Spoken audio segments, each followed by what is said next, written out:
It is 6 a.m. in the Mile High City on this Wednesday, October 30th. Good morning, Denver, Colorado. You've tuned in to the Jeff and Bill Show, News Talk 710, KNUS. I'm your co-host, Jeff Hunt, along with Bill Thorpe, bringing you the freshest insights and hottest takes from the right, left, and center. Congratulations, you're waking up in the greatest country in history. We're off and running with a whole show full of engaging discussions, critical analysis, but most importantly, your calls and texts, because this is where Denver's voice is heard loud and clear. So grab a cup of coffee, Denver. Let's dive into the issues that matter most to you right here, right now. This show is going to be one for the record books. You're not going to visit. We're going to talk Steve Bannon getting out of prison yesterday. And oh my goodness, did he have a press conference? And then the Colorado voting machine password scandal brewing. Kyle Clark calling for Jenna Griswold to resign. That's crazy. That is crazy. That's amazing. I mean, it has shut down my Twitter account, not literally, but it is exploding. We have clips from that interview we're going to cover, and real questions. I mean, she made statements during the Tina Peters trial that the leak of the BIOS passwords alone constituted a major breach of security. Jenna Griswold's own office posting, not for a day, not for a week, not for 1 month, but for multiple months online, those BIOS passwords, which are one of two passwords needed to access the voting machines in Colorado. Should Jenna Griswold resign? Man, you're not going to want to miss this audio. We're going to get to that. Dave Williams, chairman of the Colorado Republican Party, is going to join us at 8:30 to respond to this, because this was a scandal broken by the Colorado Republican Party. They're the ones that revealed it, sent affidavits of this information to media, and media covered. And to his credit, Kyle Clark did a hell of an interview. Yeah, he did. He did a good job. 15 minutes grilling Jenna Griswold. Man, if he was able to just do that on both sides, he would be a respected reporter. Yeah, that was a good one. Because that was a heck of an interview. Oh, he did a great job. He did a really good job and asked all the hard questions and did what we want him to do so often. And it was great. Good on him. We throw enough rocks at him. This is the time in which we can give him high five. Nicely done. Exactly right. Well done. Brenda Dickhoner is going to join us, president and CEO of Ready Colorado, in the 9 o'clock hour, talking about Amendment 80 as we wrap up 1 week before the election. Billy, I got this in the mail. I'm adding to the bobblehead collection here. And if you're on the Twitter, X, Rumble, it's DJT. That's funny. Following the assassination attempt on July 13th. Oh, that's nice. He's got his fist in the air. He's got the blood across the side of his face. I like that. His little head's bobbling. That's nice. Am I going to be president? Yes, I will be again. And if people pay attention to my screen, there's another Easter egg that is hidden for you, but you're going to have to just look around. There's something that we have placed that you're going to just have to find. Oh, yeah. It's a little hunting job for you, but there's something that we added that's kind of fun, courtesy of videographer Adam, which is a really nice gift that he's added in, which is kind of cool. So kind of a callback, but it's nice. So yes, if you can find it in the background, I hide stuff in the background often. So yes, it's like The Office. It is. It's so if you're paying attention, sometimes things move around, sometimes not all the time, but every once in a while, like the other day when we were talking about books and banning books and things, like I changed the background and there are a whole bunch of books in the background. So there are times in which books. Yeah. So we're talking about those kid potty books that got banned. Oh, some of those, yeah. But it was just So sometimes things in the background change, and so there are things that are hidden sometimes. So got a new surprise for you back there if you're looking around today. Yeah. Also, I want to cover this before we get going. Yesterday was a very busy day. We were at IHOP all morning, got to meet people. It was a ton of fun. Brandy Bradley was there. John Fabricatori was there. The Shumay, you know her. She's very active in conservative circles. Scott Shamblin. We had folks from Heather Gardens that were there. It was just a ton of fun. It was so much fun. I got to meet Mrs. Bill. Yes, you did, sir. Yes, you did.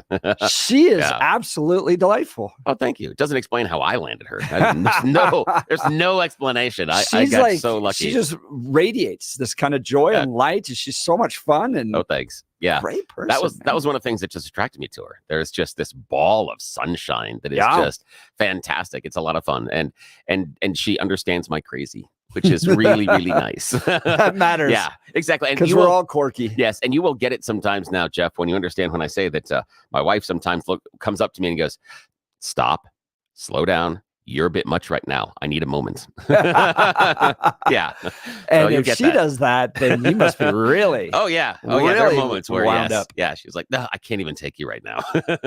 Yes, that's exactly it. It was fun to see her. We were like, we were just about a mile away from her office. And she's like, I can't not come down there. So that was really cool. That was a really wonderful surprise. That Beautiful made my day. As well. Oh, thank you.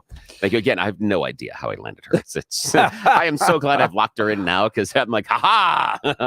Like, yeah. The one joke that we had going into our wedding when we were talking about the vows and things, I kept teasing her. I'm going to make sure that I'm going to pay off the priest so that he would put the obey line in there. Like, because if he says that, that's it, babe. I'm just going to refer to that. You made the vow. Yes, exactly. So no, it wasn't in there, but still, that was the tease. That's what we were going back and forth beforehand. Yeah. Well, it was a great day yesterday. Thank you to everybody that came out to be a part of it. We're going to continue to do those throughout the city of Denver and maybe down Castle Rock. Look, it helps these businesses. That's why I really like it. You get to meet people. It's a ton of fun. It's a lot of work to come out and set up. Yeah, it is. And Mark Crowley did a great job of that. But I was there at 4 a.m. 2 hours before we even broadcast. And the setup was fantastic, though. I went back and watch it all online. Yeah, and I went back and I watched some yesterday because I just wanted to see things. There's certain things about the setup and not critiquing what Crowley's doing, but I want to see that visually.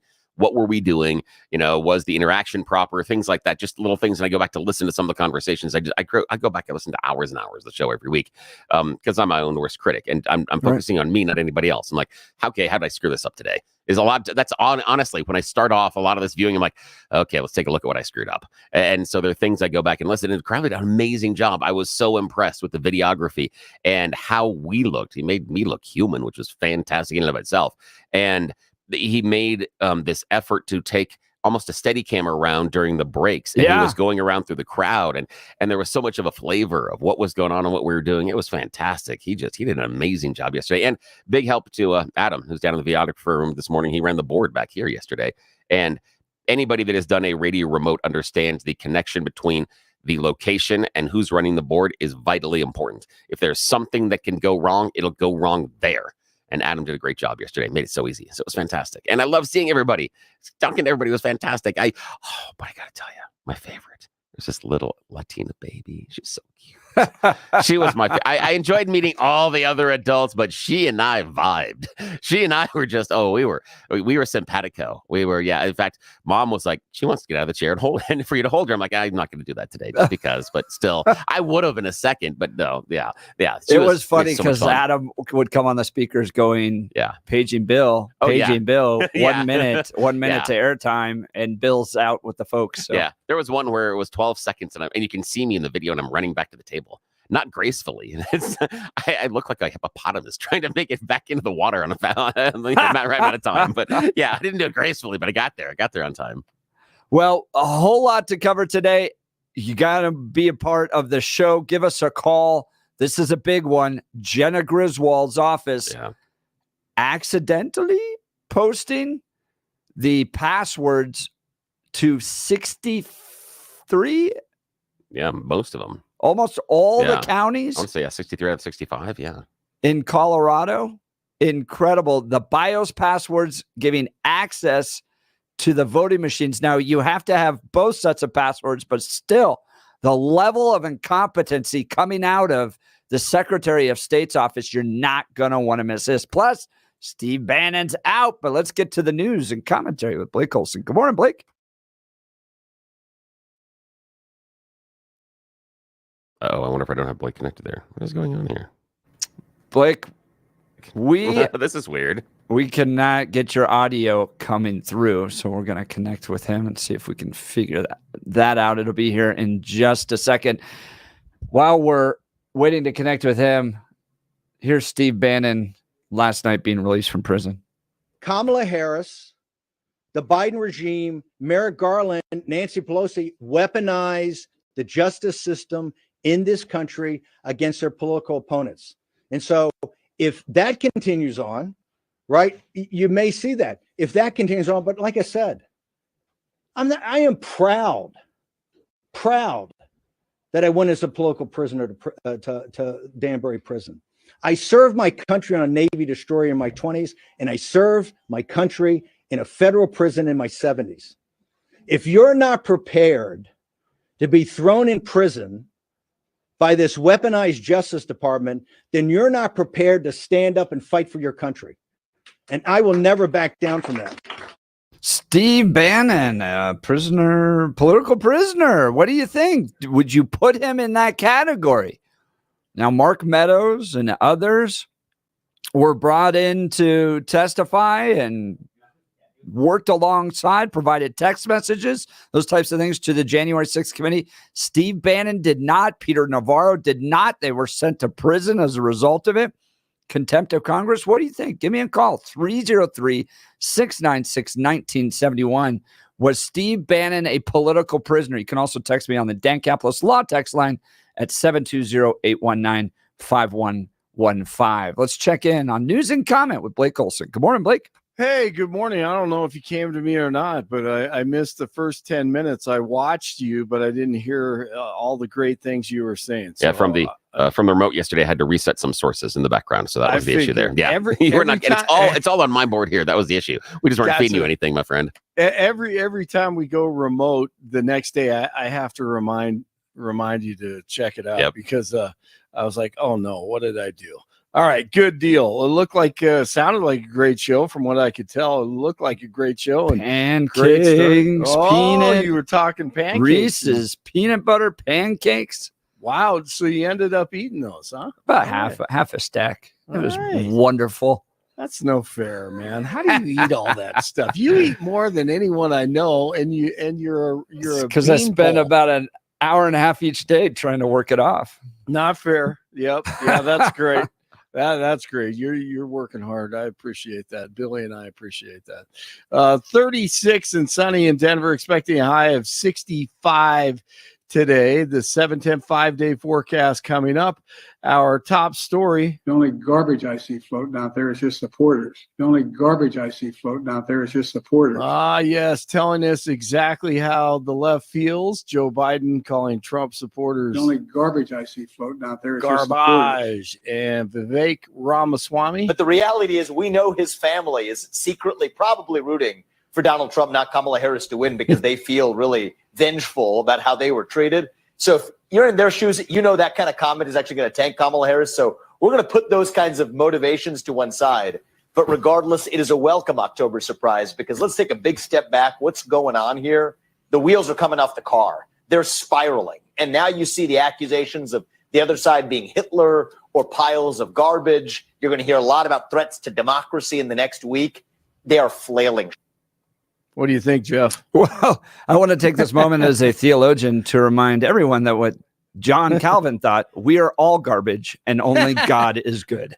That's right. Absolutely. I think that's great. That's an awakening right there. I agree with you. Scott Jennings, he listens to a guy named Franklin Leonard on CNN, a lefty, making excuses for the sitting president, says that it's about Biden's stuttering problem. A critical element of running a team and winning is assessing the strengths and weaknesses of your team members and making sure you allocate them in the right way. Joe Biden has never been a big arena speaker. He's never been the most fluid speaker. And by the way, as someone who had a stutter growing up, it's very obvious to me if there's an apostrophe at the end of supporters there. He was referring to the garbage spewed by supporters, not simply the supporters themselves. Oh, okay. I get it. I'll get to it. That makes sense. The effort to try to get out of that one is hilarious. Right. The apostrophe. No, the best answer is, well, this is the reason why this guy's not the candidate anymore. Yes, absolutely. You got that right. Kamala Khan gave her final major address in D.C. Tuesday near the president. I guess he was at the White House during all this. She said this is a choice between having a country rooted in freedom or ruled by chaos and division. She's right. You got that right. They're all about chaos and division. She used her kindergarten teacher accent voice last night. America, for too long, we have been consumed with too much division, chaos, and mutual distrust. And it can be easy then to forget a simple truth. It doesn't have to be this way. The only garbage It doesn't have to be this way. It is time to stop pointing fingers. We have to stop pointing fingers and start locking arms. Yes, and then she dropped this one. I pledge to listen to experts. Now, I agree with you on this one. Yes, the experts. That's what self-governing people want. We want to be ruled by those climate change and pandemic experts. And this one, how about this one from Kamala Khan? Blows me away. A local interview in Michigan. The average person can't afford groceries or their rent. And recent polls in Michigan show that Michigan voters believe that Donald Trump would do a better job with handling the economy and bringing jobs back. What do you say to that? Well, let's start with this. I come from the middle class, and I'll never forget. No my mother worked very hard. I cannot believe she pulled it out again. She comes from the middle class. We had a nice lawn. Yeah, the lawn. That is amazing. I didn't think she would ever say that again. Wow. DJT held a campaign speech at Mar-a-Lago on Tuesday and says they're doing better than expected in some blue states. Colorado, dealing with a new issue just days before the election, seems passwords for part of the voting system went public. They were on a spreadsheet and were posted to the Secretary of State's website for an unknown period of time. Officials say there are several layers of security for all equipment and ensure there's no security threat. This comes a week after a dozen mailed ballots were stolen, signed, and returned in Mesa County. Wow, what is going on, Colorado? News brought to you by Lair Fireplace and Patio, Denver's premier source for everything fireplace, patio, and grills. Locally owned and operated since 1954. Online at lairfireplacepatio.com. There was fan interference last night in the World Series. Mookie Betts' glove. The fan ripped the ball out of the glove, almost broke his wrist, it looked like, but the Yankees are still alive. The Bronx Bombers avoided being swept for the fourth time in the World Series after topping the Dodgers 11-4 in Game 4 at Yankee Stadium. The Dodgers will take their second crack at winning it all later today. 33 in Parker, 34 in Lakewood, 36 in Denver. Jeff and Bill continue on Wednesday. Blake Olson, News Talk 710 KNUS. It'll be a rather blustery, cloudy, cold day here in Denver. Developing rain and snow showers around town. Temperatures are going to be only in the upper 30s for highs. Snow and rain showers ending tonight, then clearing late. Tonight, we're under a freeze warning. Lows in the low to mid-20s. Sunny, cool, and dry on Halloween. Highs 50s, 50s and low 60s, fair and dry for Friday and Saturday. Weather sponsored by Colorado's Best Roofing, reminding you to protect your home from the harsh Colorado weather and schedule your free, no-obligation roof inspection today at roofingcolorado.com. That's roofingcolorado.com. Meteorologist Don Day in the 710 KNUS Weather Center.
Go back to the Jeff and Bill show. I want to get to the Steve Bannon press conference that happened yesterday. He's free, out of prison. I think he was a political prisoner. Would love to hear from you. There's a great event coming up with our friends over at Colorado Christian University on Friday, November 15th, featuring the 48th Vice President of the United States, Mike Pence, his wife, former Second Lady Karen Pence. In partnership with the Centennial Institute and CCU President Eric Hogue, this event offers a unique opportunity to engage in conversation with Vice President Pence, one of America's most dedicated public servants, sharing his insights on the future of the conservative movement. Be among the first to experience the new Armstrong Center as CCU launches its President Speaker Series on this historic occasion. Go to ccu.edu/Pence to get tickets and learn more. Limited tickets are available for breakfast with Karen Pence, lunch with Mike Pence, and morning and evening lectures. Throughout the day, you'll engage in conversations on leadership, faith, and service with those distinguished guests. Please join CCU on November 15th for these events with Mike and Karen Pence. A reminder, this is 10 days after the election. So there'll be a lot of analysis taking place. Go to ccu.edu/Pence to get tickets and learn more. That's ccu.edu/Pence. So Steve Bannon out after about 4 months in prison, Danbury. It was a minimum security prison for contempt of Congress.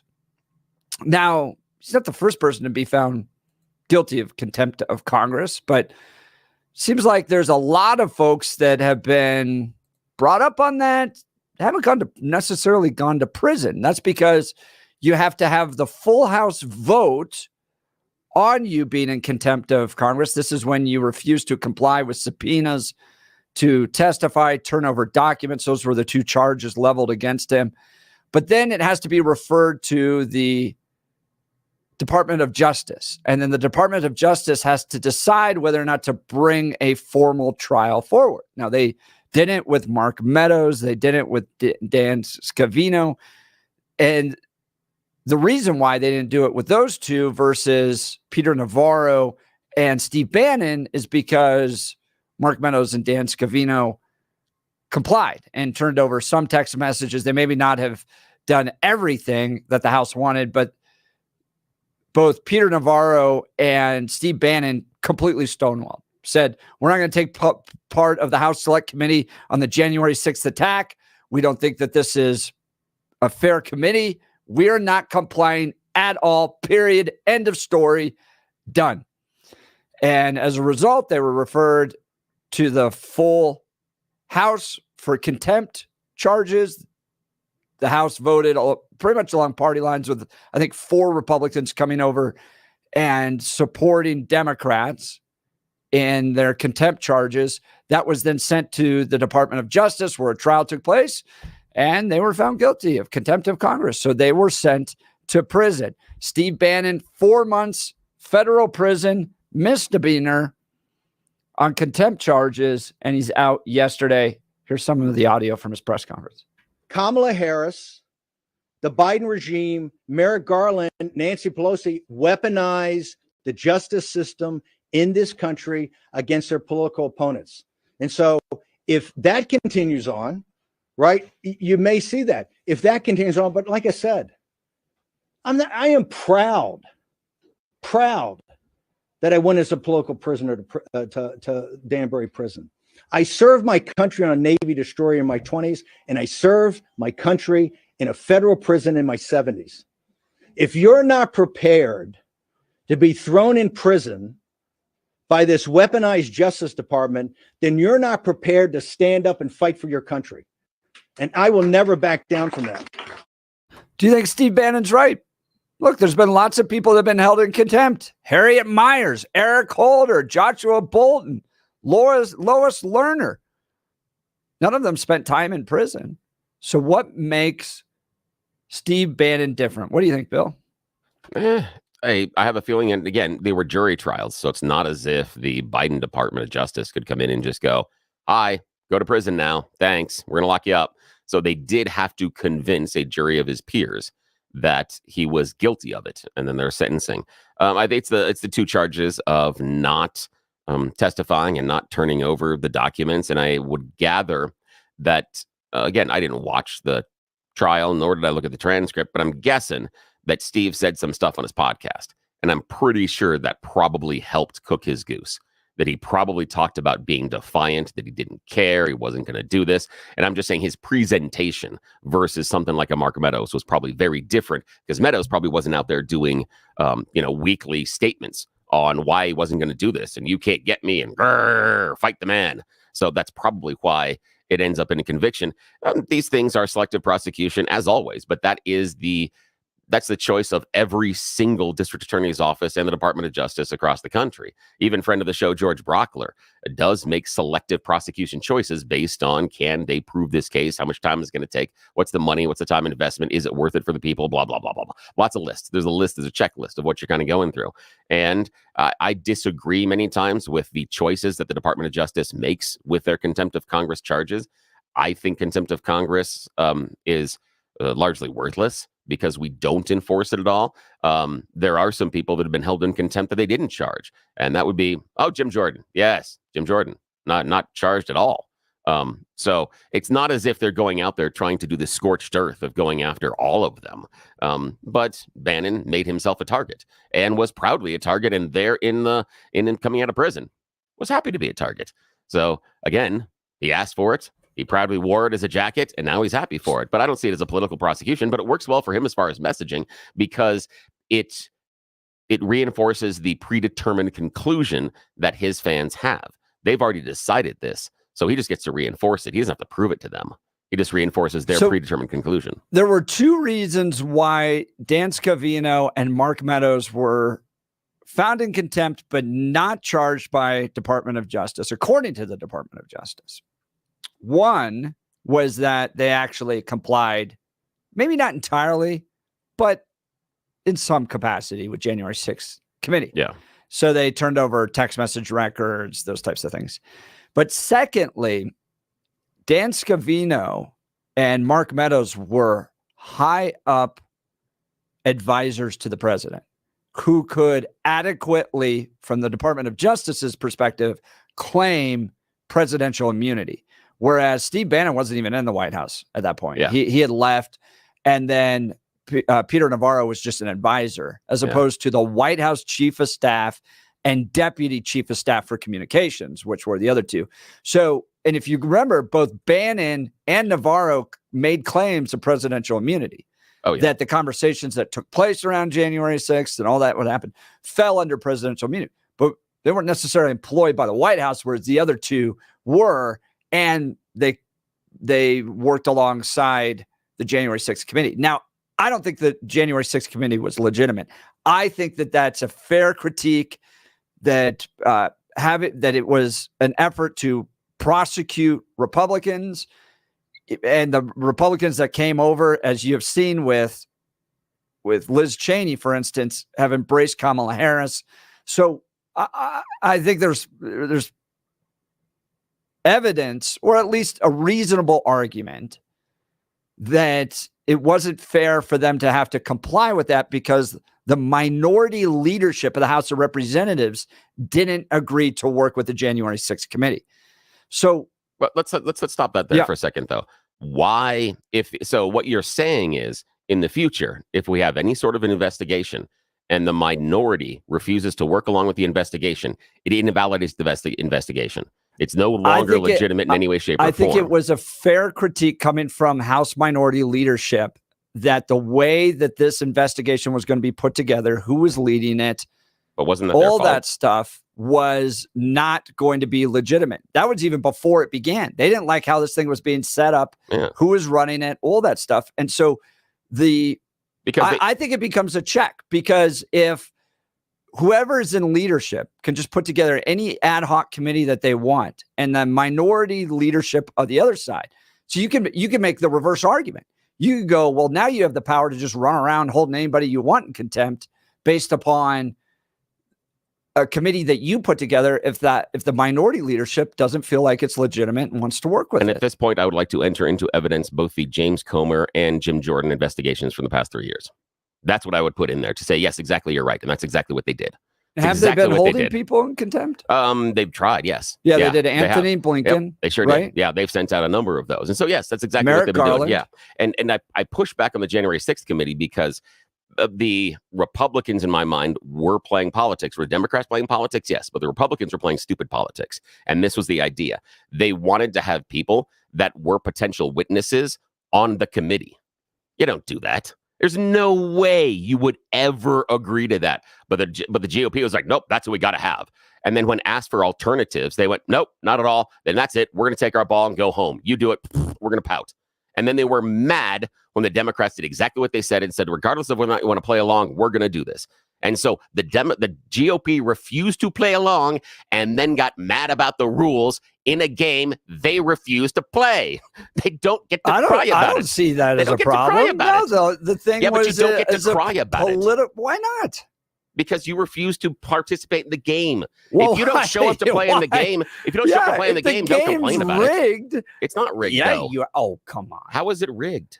The entire effort. Okay, so it was rigged because they used all the Republicans to prove their point. That's the issue. Yes. What? Yeah. What do you mean they used all the Republicans inside of the point? January 6th committee? The majority of the testimony and information came from Republicans, a lot of them from inside the Trump White House. Those are Republicans. It's very difficult to make the argument that this is a witch hunt by the Democrats when they're referring to Republicans giving them the evidence. And you have to argue that all the evidence was laid out. Was it all laid out? Depends on what you're talking about. All. Yeah, it was. Was it fair? Yeah, absolutely was. I think there's a lot of questions about the fair. video and some of the testimony that came from people in the White House. But the video was legit. The videos weren't released until Tucker Carlson got them way later. Yeah, and what has Tucker shown about it? Did he find the FBI people that were in there instigating it? Did he find the false flag? Has he shown anything that he claimed? I think that's a leap there. There were plenty of efforts of the police, not necessarily, desperately trying to get the people out of there, walking around with them, trying to escort them out, that type of stuff. But that's based on a large crowd size. That's how you deal with large crowds when you're overwhelmed. Right. I brought that to the stage, to the show before, that when I worked security up at Folsom Field, they said if the crowd rushes the field, you don't try to stop them. You can't. You then keep them safe. And that's exactly what the directive was inside of the White House. And that's kind of the issue. It's the Republicans decided not to play along. And if we're talking about, the total encompass of fairness, Tucker Carlson promised that he has the videos and he was going to release all the stuff. Right. Where have we seen it? Has he backed up a single claim with any video? Any video at all? Has he backed up any of his claims about false flag or I don't know he's ever made the claims about false flags. No, but he talked about the FBI. He talked about FBI being in there and FBI being there. Not because of Liz Cheney, not because of the January 6th committee. That video came out because of Tucker Carlson, which I appreciate that the American people finally got to see that. But he hasn't proved any of his claims. That should be an issue here. I don't know if you have any claims. I haven't heard those claims, but maybe they are. You made claims about not being able to see the whole video, and you said now Tucker Carlson has released it, and what has he proven? He's proven nothing different than what the January 6th committee has. He hasn't countered the narrative. He hasn't proven anything else. I think there was a lot more information that came out as a result of that thing. And that's the issue. I disagree. Text messages coming in 8422. Steve Bannon was absolutely a political prisoner, and he should be commended for having the guts to stand up and say so. It's incredible what this administration has and is getting away with. We'd love to hear from you. Give us a call, 303-696-1971. We'll continue with the Jeff and Bill Show. This is Denver's Talk Leader, News Talk 710 KNUS.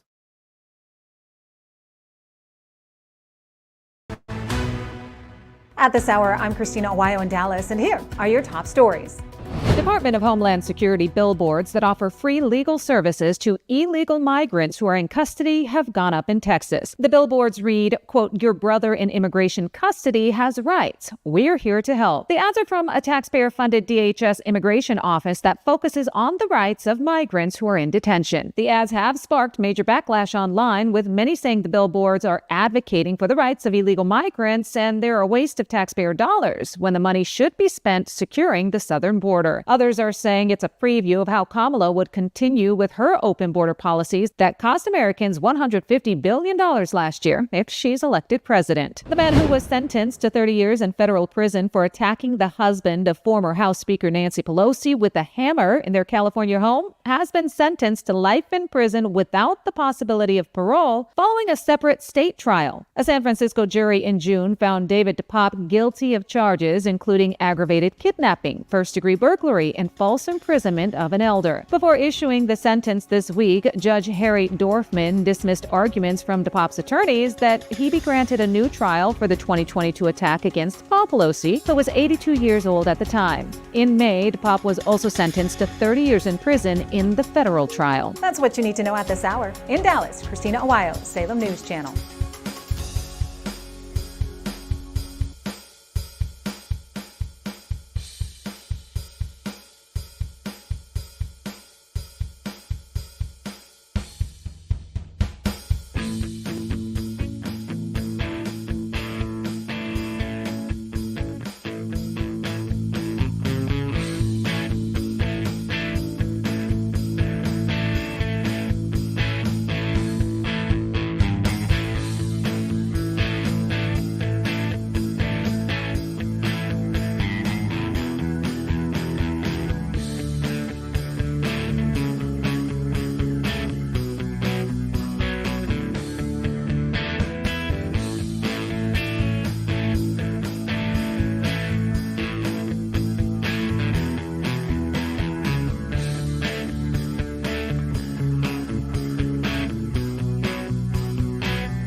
Welcome back to the Jeff and Bill Show, you piece of garbage.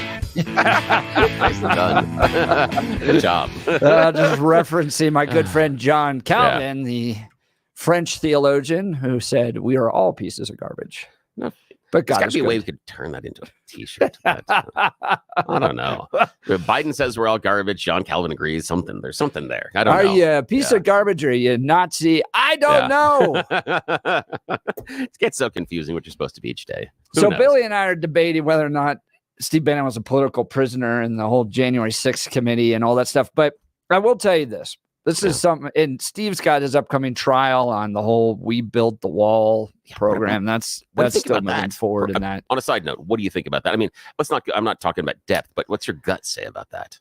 Well, that's a good question. Because I'm torn. I'm all over the place. They're prosecuting this in the same place they prosecuted Trump with possibly the same judge, Mersham. But I don't like people stealing money from other people. So that's the thing is, what I haven't heard, and again, I don't know enough about the case right now, but what I haven't heard is plausible deniability coming out of Bannon. I haven't heard any story that says I didn't take the money, because what we know is the money was donated. We know money was distributed, and we know nothing was built. We do know those three things occurred. And that's the case. And those seem to be Not immutable good. facts, and we don't know anything else about how the money was distributed, what was what were the conditions on it, or anything like that. So we have no idea. So I'm not convicting Steve before we get there, but I got questions. Yeah, and so that trial was originally went federally, and then Trump pardoned Steve Bannon on the last day of his presidency in 2020, and now New York is bringing the charges, and it's literally the same courtroom that Trump was brought up on all those sham charges. So that's where I have a hard time believing all of it. But regardless, Steve Bannon had a great press conference yesterday. And what I do appreciate about this guy, what I love about it, his talent to get to a core message that can win presidential campaigns. Listen to this. This is one of the reasons that the politics of joy didn't work. And when she pivoted to this dark night in America, it's not working either. They support President Trump, and he's going to get historic numbers. Now, what the comedian said, or the influencer said, is clearly inappropriate. Okay, but that's not President Trump's policies. President Trump is bringing working class people together. And I can tell you what I saw at Danbury. We're going to move past race, and we're going to get to discussion about money in this country and who the elites are in this country and who controls this country. Okay. And that is when you're going to see a broad base, even broader base today, populist move. I love that. I love that as a closing message, Bill. That's a lot better than garbage. He's so full of crap. I thought it was great. Oh, no. Messaging good. Yes. Man full of crap. Again, the message, the words, good.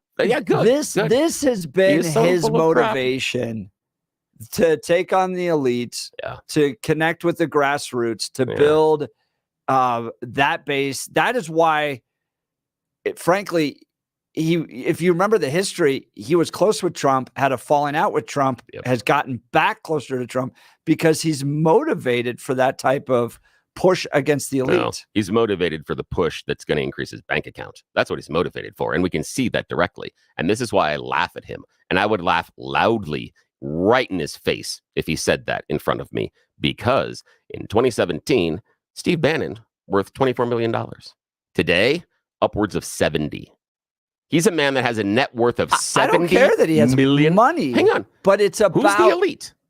You think he's elite? You think who's Steve the Bannon's elite? elite? I'm saying that if you have $70 million in your net worth, you're in the elite of America. Yes, he is. He is exactly the person and the type of person that he is railing against. He's literally telling MAGA, I'm here supporting you, despite being the single best example of one of the people he's railing against. He is so full of crap. His message is fine. He phenomenally full of crap. I mean, it is spilling out of him type of crap. I think I'm not separating the man from the message in the way that you are. I think I do want to focus on the message, because I think that is a brilliant closing message. Just shouldn't be delivered by a guy that's worth $72 million. Just Trump? That's the wrong person. Yeah, how about Trump? Should Trump deliver it? No, and that's the problem. That's the problem when he talks about fighting the elites. And this is the problem that he's got when he talks about the dark day in America. Did we pay attention to what happened in Madison Square Garden? And I'm not talking about the insults. I'm talking about the message about how Donald Trump has called America the world's garbage can several times in the past couple of weeks. How many times he told us that our country is falling apart? Who's the person that is pushing this dark day in America? That has been Trump's theme, that America is in a dark place right now, and I'm the only person that can save you. Yet what is Bannon using? Again, good messaging, but he is phenomenally full of crap because the thing that he's saying that Kamala is doing is the exact tone that Donald Trump has struck the entire time, and he's arguing against the elites while being worth more than $70 million. I think Trump's a lot more optimistic than Kamala Harris. But give me a call, 303-696-1971, or text us on the Dan Caplis Law text line at 720-819-5115. It is the grassroots everyman revolution. I loved what Steve Bannon was talking about because that is the core of the frustration that a lot of people have with this government. They want to see big change. 303-696-1971. You're listening to The Jeff and Bill Show. Denver's talk leader, News Talk 710, KNUS.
One of the things Bill and I heard multiple times yesterday was how much folks love You Choose the News at this particular moment. Yes, so we're going to keep it here. Yes, as Jeff always says, we're going to give the people what they want. It is the time of the morning where we make questionable decisions. Something we call You Choose the News. It is America's favorite fake radio news game show.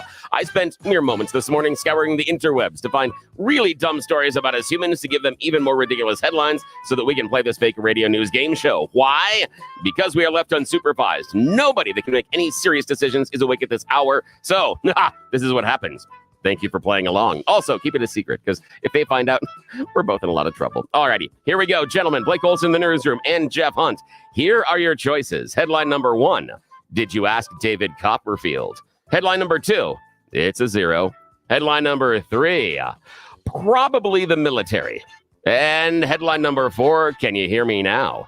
All righty, Let's start Mr. with Hunt. David Copperfield. Yes, did you ask David Copperfield? Here, we are going to be traveling to Mexico. Recently, archaeologists have discovered a huge hidden city in the jungles of Mexico, completely by accident. No, they weren't just wandering around lost. There was an archaeologist who was looking on Google Maps, just was interested, found a laser survey done by a Mexican organization for some environmental monitoring. It was a LiDAR survey, remote sensing technology that fires thousands of laser pulses from a plane, maps objects below using the time and the signal that it takes to return. It's kind of like a radar thing. But when the archaeologist was looking at the data, he went, wait a minute, they're looking at environmental impacts. I see a city. And he was right. It's a huge ancient city, might have been the second largest city during the Mayan reign in the area, home to 30 to 50,000 people, and hit its peak probably around 850 AD. Wow. Yeah, hidden under the jungle, and he just did it by accident looking through Google Maps. It's like somebody who found secret passwords in the Secretary of State's yes, exactly. website. Hunting, yes, if you know where to look. All righty. Blake Olson, your choice, sir. Probably the military. Can you hear me now, or it's a 0? Can you hear me now? Yeah, can you hear me now? That's what people in Singapore are asking, or actually getting asked. There are reports going online viral out of China that now the government is calling you going, hey, what's up, baby? You pregnant yet? Mom, chicka now. Yes, there are fertility phone calls going out across China. They are dealing with the blowback of their one-child policy.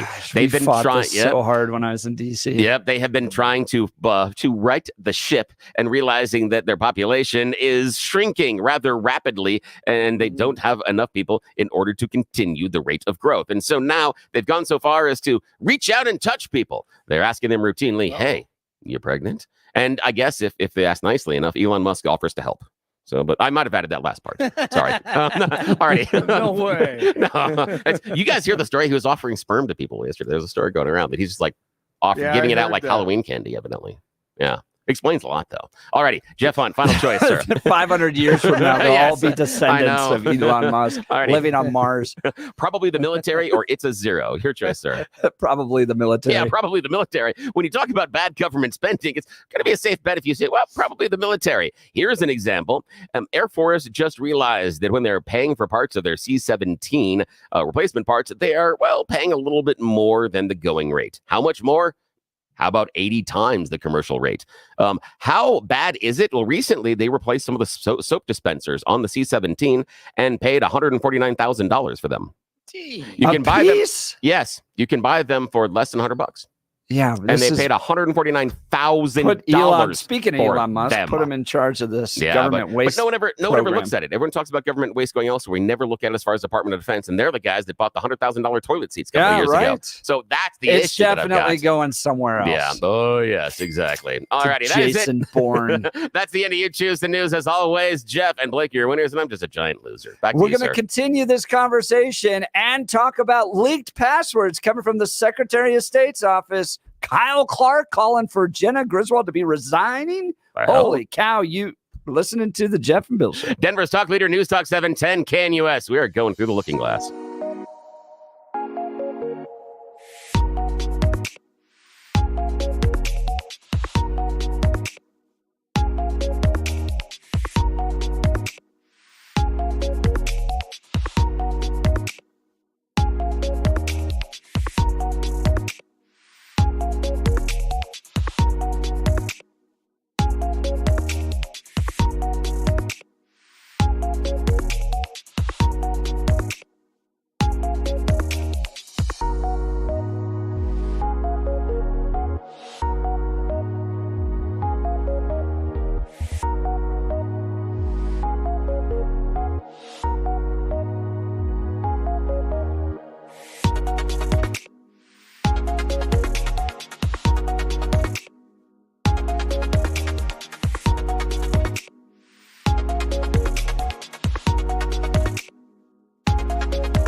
Shout out to everybody who remembers having to buy those upskin jeans. Yes, those pants when you were a kid. Welcome to the Jeff and Bill Show. We are live here at Denver's Talk Leader, News Talk 710 KNUS. It was so much fun seeing each and every one of you yesterday at IHOP. And I want to take a moment to talk to you. We're going to talk about Kyle Clark. We're going to talk about his beautiful sport coats and how he did a stand-up job grilling Jenna Griswold. Looks like our Colorado Secretary of State's office has leaked some passwords that could get you access to some of the voting machines. If you have the second one, if you have a matching set, you may be able to commit voter fraud. Is that an issue? Well, yes, it can be. And it'll cause a lot of pain on our election cycle. A lot of people yelling and screaming, but I got to tell you about a time I'm not yelling and screaming anymore when I get out of bed in the morning. Yes, this is an absolutely horrible segue, but I want to talk to you about my friends at Balance Well Space. They have made an incredible difference in my life. I thought that getting older was just about getting ouch and pain, and you live your life in pain.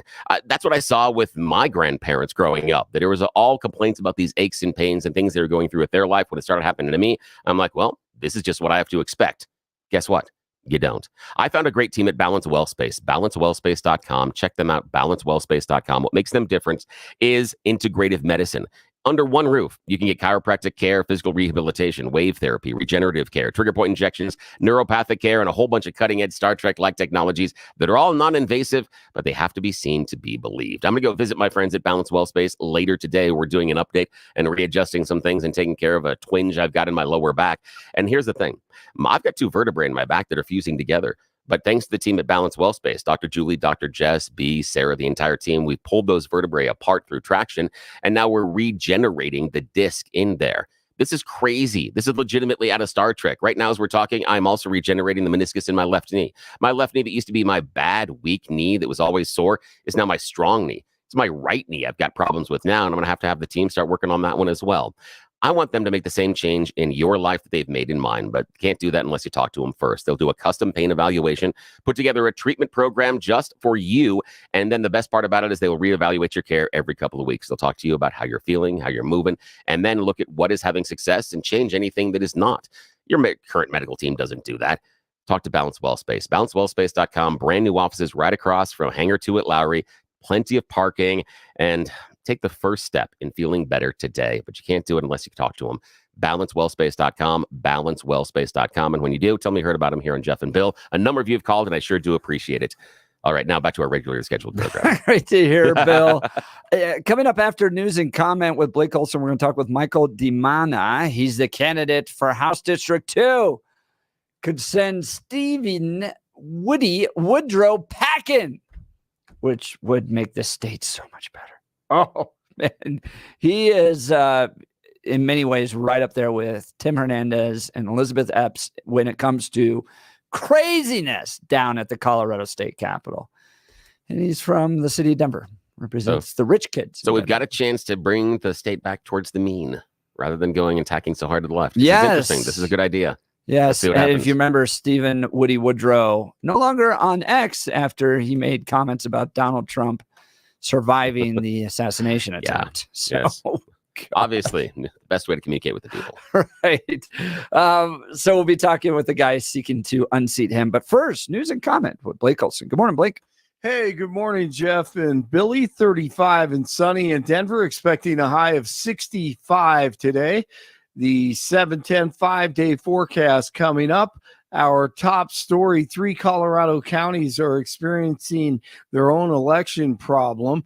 They have some ballots that won't scan. The vendor they use blames a printing error. Here we go again. Officials in 2 southern Colorado counties say that every vote that has already been sent will still be counted. Moffat County plans to use election judges to do the same. They follow a process specifically for ballots that have been damaged or are otherwise unscannable. Passwords in Colorado for part of the voting system went public there was a spreadsheet, and they were posted to the Secretary of State's website for an unknown period of time. Oh, that's nice.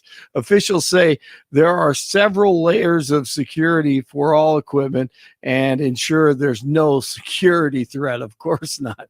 This comes a week after a dozen mailed ballots were stolen, signed, and returned in Mesa County. The only garbage I see floating out there is just supporters. The only garbage I see floating out there is just supporters. Oh, President Biden trying to help Kamala Khan, evidently, or was he? Called half of American voters garbage. The only garbage I see floating out there is just supporters. And Vivek Ramaswamy says this is our October surprise. But the reality is we know his family is secretly probably rooting for Donald Trump, not Kamala Harris, to win because they feel really vengeful about how they were treated. So if you're in their shoes, you know that kind of comment is actually going to tank Kamala Harris. So we're going to put those kinds of motivations to one side. But regardless, it is a welcome October surprise because let's take a big step back. What's going on here? The wheels are coming off the car. They're spiraling. And now you see the accusations of the other side being Hitler or piles of garbage. You're going to hear a lot about threats to democracy in the next week. They are flailing. Franklin Leonard, he's a lefty, on CNN, making excuses for the president, says it's about Biden's stuttering problem. A critical element of running a team and winning is assessing the strengths and weaknesses of your team members and making sure you allocate them in the right way. Joe Biden has never been a big arena speaker. He's never been the most fluid speaker. And by the way, as someone who had a stutter growing up, it's very obvious to me that there's an apostrophe at the end of supporters there. He was referring to the garbage spewed by supporters, not simply the supporters themselves. Scott Jennings responds. I actually do believe he, Harris, the Democratic Party, and most of their campaign do believe that half the country is garbage. They've also said people who go to Trump rallies are Nazis. And so it's pretty apparent the disdain with which they hold half of the country in. It's not true. There's your table again. No, but you don't just get to Why say in that. the world is Joe Biden giving remarks at the same I'll give you that. They didn't send anyone to the principal's office, though. Dude, how you want to talk about hitting a nerve? They all know that's how they have called us Christian nationalists, white supremacists, Nazis, garbage. I mean, every day, white men. I mean, white men this, white men that, white man, white. I mean, they have such disdain. For the non-elites, for the blue collars, for the regular people. They they despise us, and if wish that we weren't into politics. They want to control everything. And that guy, what was his name? Steve? You mean the guy who Scott Jennings? Scott, yes, man, Scott hit it right on the nail on the head. You could tell it was like hitting the nerve on a tooth that hurts, and they just went out.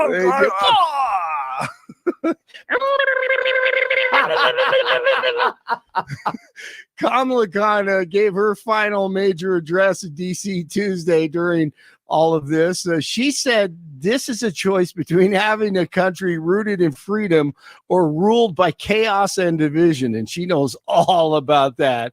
Here she is last night.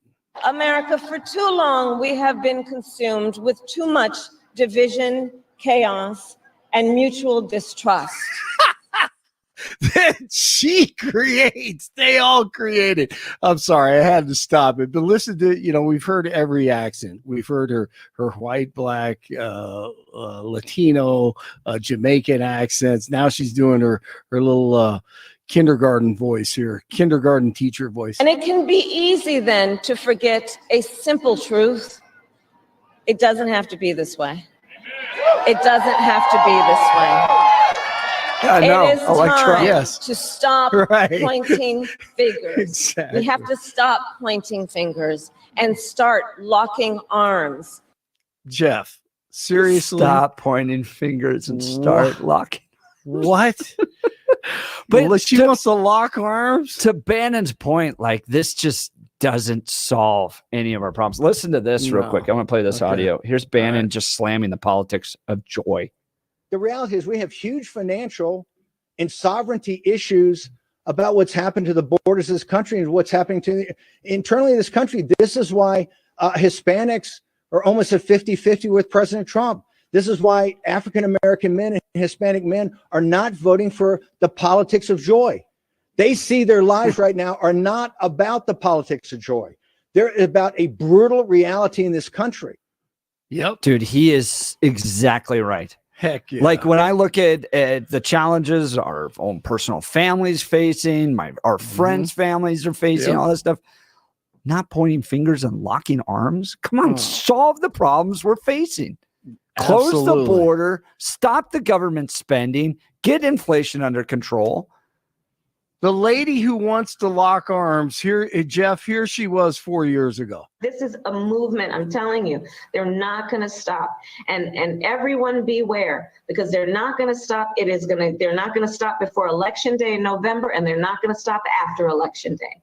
And that should be, everyone should take note of that on both levels, that this isn't, they're not going to let up, and they should not. And they should not. They should. She encouraged rioting. What a fraud. I agree with you, Hewitt, on this one. Breaks down basically what the left is. This is what she said. I pledge to listen to experts.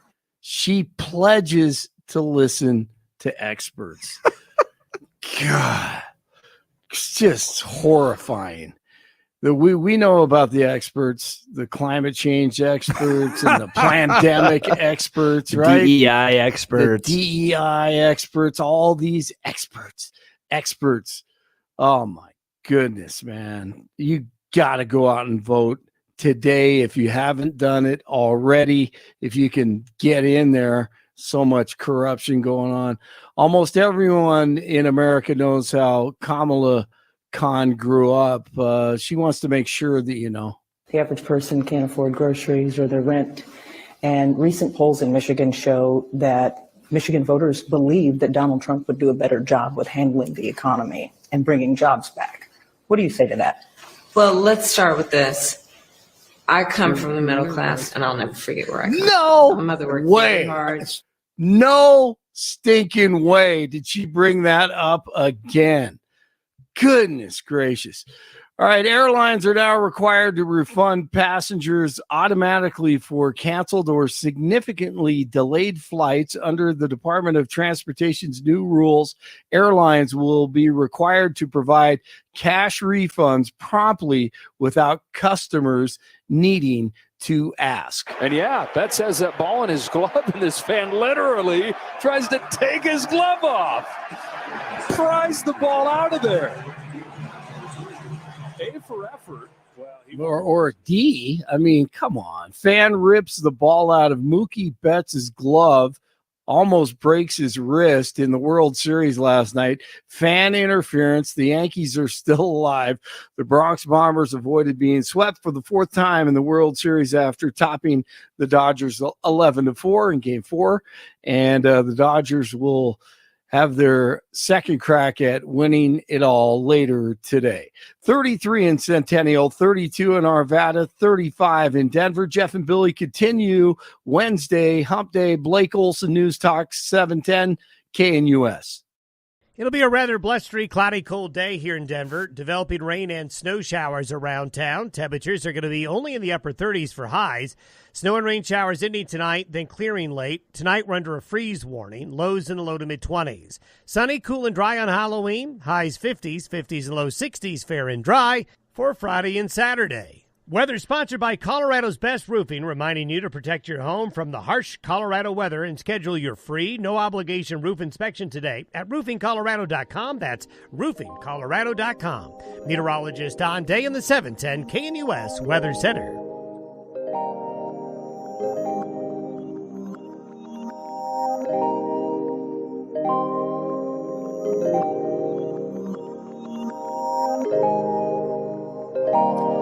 You remember Stephen Woody Woodrow? He represents Colorado House District 2. After the president was nearly assassinated, Donald Trump was nearly assassinated, he wrote on X, "The last thing America needed was sympathy for the devil, but here we are." Lovely guy. Blame me for the Club Q shooting, or Club really down in Colorado Springs. Yeah, Club Q. Right? Yeah, I think it's Club Q. Club Q. Yeah, blame me for that. Your fault? I don't think you were Said there. I had blood on my hands. You weren't even there. I'm sorry. I'm being facetious. I mean, and didn't even know it existed. Yeah, I'm being facetious. Didn't even know the club ever existed, and it was apparently my commitment to biblical values on marriage that led him to believe that. So he's a train wreck. He was the Colorado state lawmaker who, quote, used the legislative privilege to get out of a speeding ticket. Yeah. Remember that? Because apparently there's a little loophole law that says, law enforcement can't hold you back. The law was designed to prevent sheriffs from like arresting lawmakers if they're heading in for a controversial vote. Yeah, so to prevent them from getting in there. And he's like, well, I'm just testing it. Right, No, I know. You're just being an asshat. Man, that's all you're doing. And he wins his district by like 75 points every time, 75-25. It's such a blue district. And then this is what happens. You get into these deep blue districts or even deep red districts where there's no accountability. Yeah. Because they can pretty much do whatever they want.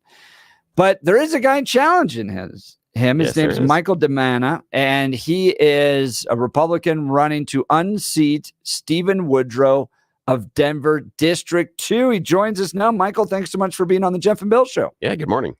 Well, good morning, guys. I'm sorry I missed the pancakes yesterday. It sounded like it was a great time. It was a great time. And Reese's peanut butter pancakes. It was awesome. We'll get you there next time. But Michael, tell us why you're better than Stephen to represent the good people of Colorado House District 2. Let me go a little bit quickly into my background, if I can, Jeff. I'm a fourth generation Denverite. So I was born here. I was educated in Denver. I went to CU Law School or CU undergrad, DU Law School. I've been practicing law for almost 52 years now.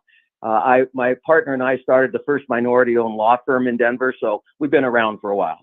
Why am I better than Steve Woodrow? Because I care about the people of this district. He doesn't. He simply doesn't. As you saw, he had to take himself off of X because of his comments about President Trump at the time, by the way, when there were people that we didn't even know were dead or alive. He's making that kind of a comment.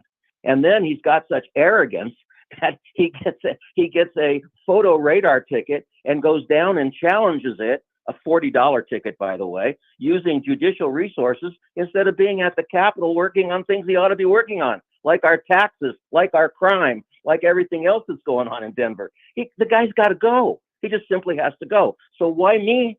I'm sick and tired of trying it their way. Their way does not work. Defunding the police does not work. No cash bail does not work. Sanctuary cities do not work. Continually raising fees to pay for these billion-dollar budgets does not work. Time for a change. I agree with you. Now, Michael DiManna, candidate for House District 2, you're out there working the neighborhoods, you're talking to people, you're knocking doors. What's the top 2 issues you're hearing from your constituents? Crime. Crime is one of the top issues that I'm hearing here in Denver, and something needs to be done about it. And what needs to be done about it? Well, you may remember Governor Polis last January in his State of the State address said that after 5 years, Colorado is going to be one of the top 10 safest states in the nation. Because right now we're the top 3rd state in the nation for violent crime. It was going to take him 5 years to do that. Well, now why 5 years? He's going to be gone in 4. So who do we blame when it doesn't happen? So let me talk about what the legislature did in this first year. Nothing, zero. They passed no laws that increase penalty on felons. They defeated Representative Bradley's bill that was imposing mandatory sentences on people that traffic sexually in children. That was Steve Woodrow's committee that killed that bill. Postponed it indefinitely. That was him. So their answer to crime is, let's see how we can help the criminal and let's see how we can punish the law-abiding citizens. That's issue number 1. What do we do about it? We start imposing mandatory sentences on people. I was in a criminal courtroom for 30 years. I defended people for 30 years. Criminals want to know one thing when they walked into my office: how much time am I going to do? You tell them that there are mandatory sentences of 5, 6, 7, 10 years, whatever, and that they will do it, not probation, not parole, not suspended for good time, earned time, doing the 5, that this crime rate will go down. You've also got to start backing your police officers. That's what people want us to do. The mayor of Denver is cutting the police budget by $9 million. $9 million. Now, yeah, the budget's $2 billion. Why are we cutting the police department $9 million? And I'll tell you what that got us. We now have to hire people that aren't even citizens of the country to be policemen and firemen. That's on the Denver ballot. Be sure and vote no for it. These people in leadership right now address crime by coddling criminals. That's not the way you do it. And we know it's not the way you do it. It's just common sense. Common sense. Michael DiManna, he's running for House District 2 in Denver, looking to unseat Steve Woodrow. I got to confirm what you're hearing and the frustration that people have got to have in the city of Denver over the leadership of Michael Johnston, as well as the state capitol down there, where they're prioritizing the wrong things. $100 million towards illegal immigrants. And as a result, the hospital doesn't have enough money. The police don't have enough money. They're in a fiscal crisis down there. You have crime. You have businesses that are leaving the city of Denver. We're hearing about this over and over again. Michael, Steve Woodrow won 75% to 25%. I mean, it doesn't get much more blue than where you're running. How do you plan to overcome that gap? People don't know Steve Woodrow. In fact, when I was out talking to people, I'd ask, who's your current representative in this district? Do you know? 99% of the people said to me, I don't have any idea. So what he's been able to do is he's been able to hide himself behind Elizabeth Epps, Tim Hernandez, and people like that. He is even more extreme than those two. He just stays quiet about it. And when he does something stupid, like stick his foot in his mouth with regard to calling the former president a devil, then he takes himself off social media. So you won't hear from him. That's how he's done it. That's how he's done it. He's got a D behind his name. People don't have any idea who he is. They don't have any idea what he's done in the legislature, which has been nothing to help us. No, and in fact, during committee hearings, he was caught tweeting with a porn star. Yeah, Jeff, believe me, do you have an hour? I can give it to you. Here's what we know. Here's what we know. If we continue to do the same thing that we always do, elect the same leaders, we're going to get the same results. I've told people this. You want things to stay exactly the same as they are right now and get worse. You vote for Steve Woodrow. You want him to change? You put me up there with Brandy Bradley, and we'll get some things done. Michael DiManna, candidate for House District 2, joining Jeff and Bill live. One of the things you talked about there a second ago was about mandatory sentencing. Can you walk me through why you think mandatory sentencing is going to be effective at deterring crime? I'm curious where you're coming from on that one. Well, what I heard, I actually got Steve Woodrow to come out into a debate, and we talked about this issue, and his response to it was that all the research and the experts say that mandatory sentence doesn't help. Here's what I know. Like I said, I've been in the courtroom, in a criminal courtroom, defending people accused of crime for 3 decades. People that commit crime want to know how much time they're going to end up doing when they commit that crime. So that's where mandatory sentencing comes in. It will deter, and has in the past, and will again deter people from committing crime. That's my belief, and that's my personal experience. The experts who have never been in a courtroom, have never defended anyone accused of a crime, have never been at a sentencing, have no idea other than what the statistics say, just simply are not giving us the right answer. That's how we used to do it, Bill. That's how we used to do it. People had an idea of what was going to happen when they did bad things, and they were going to be punished for it, not let out on no cash bail. These guys in Aurora, have you heard? Some of them were arrested. Do you hear what's happened to their cases? No, of course not. Why? They're out on bail. No cash bail. But isn't no cash bail different from mandatory sentencing? Those are two divergent issues. We can have no cash bail and do away with that and still not have mandatory sentencing. I feel like you're conflating two issues there. And the question I've got about mandatory sentencing, I'm not saying that you're wrong. I'm not disagreeing necessarily. But the question I have is it seems to tie the hands of not only the judge, but also of the prosecutor. There's no wiggle room to do any sort of negotiation. And there's no, and we're basically taking it as a one size fits all charge that if you do X, you're going to get Y. And I don't agree that all crime that is committed is done for the same motivation, done to the same extent. And I think that mandatory sentencing can tie people's hands at time. I would prefer, personally, I would prefer to give the prosecutor and the judge more leeway in the judgment rather than making it mandatory. But I understand your point, and I agree with you on the idea of no cash bail. I'm just having a hard time thinking about the idea of making it mandatory. I haven't seen that necessarily be effective overall. It can deter some crime, especially violent crime, some, which is laudable. But I have yet to come across the criminal that thought they were going to get caught. So they're going into it with the assumption that they're going to get away with it. So the deterrence factor, I don't think, is as large as you might think it is. Well, so let me tell you where it comes into play. There's 90% of the cases that go into the criminal justice system are plea bargained. I can get a much better plea bargain when I've got a mandatory sentence handing over my client's head than I can without one. So if you want to give prosecutors a better arrow in their quiver, give them mandatory sentencing. Let them negotiate with that. That'll get you. Are you allowed to do negotiations under mandatory sentencing? I think that's where I'm confused. You can't. I don't think you can. Well, you have to, because you can't get a mandatory sentence unless you're convicted. So if I come into a courtroom and it's on the conviction side for using a gun in the commission of a crime, which I should be hanging with a mandatory sentence on, the prosecutor can plea bargain that deal to some higher level of felony, like an assault or an attempted assault, and give up the mandatory sentence. Bottom line, the person accused of the crime and convicted going to do time. Yeah, I can see that. Although what I'm looking at, though, is that you're saying that, if they commit this crime, it's a mandatory sentence and they know they're going to serve it. And then you turn around and then it's exactly what I was talking about, the negotiation. So that person is not serving the punishment for the crime they committed. They are still able to avoid that punishment.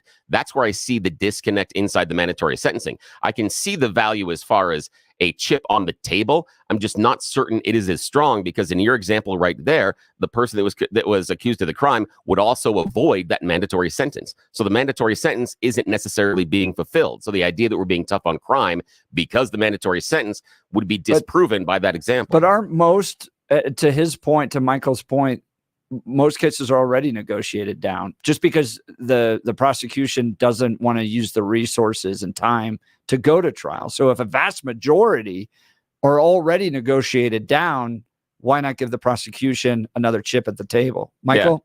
Yeah, I can see that.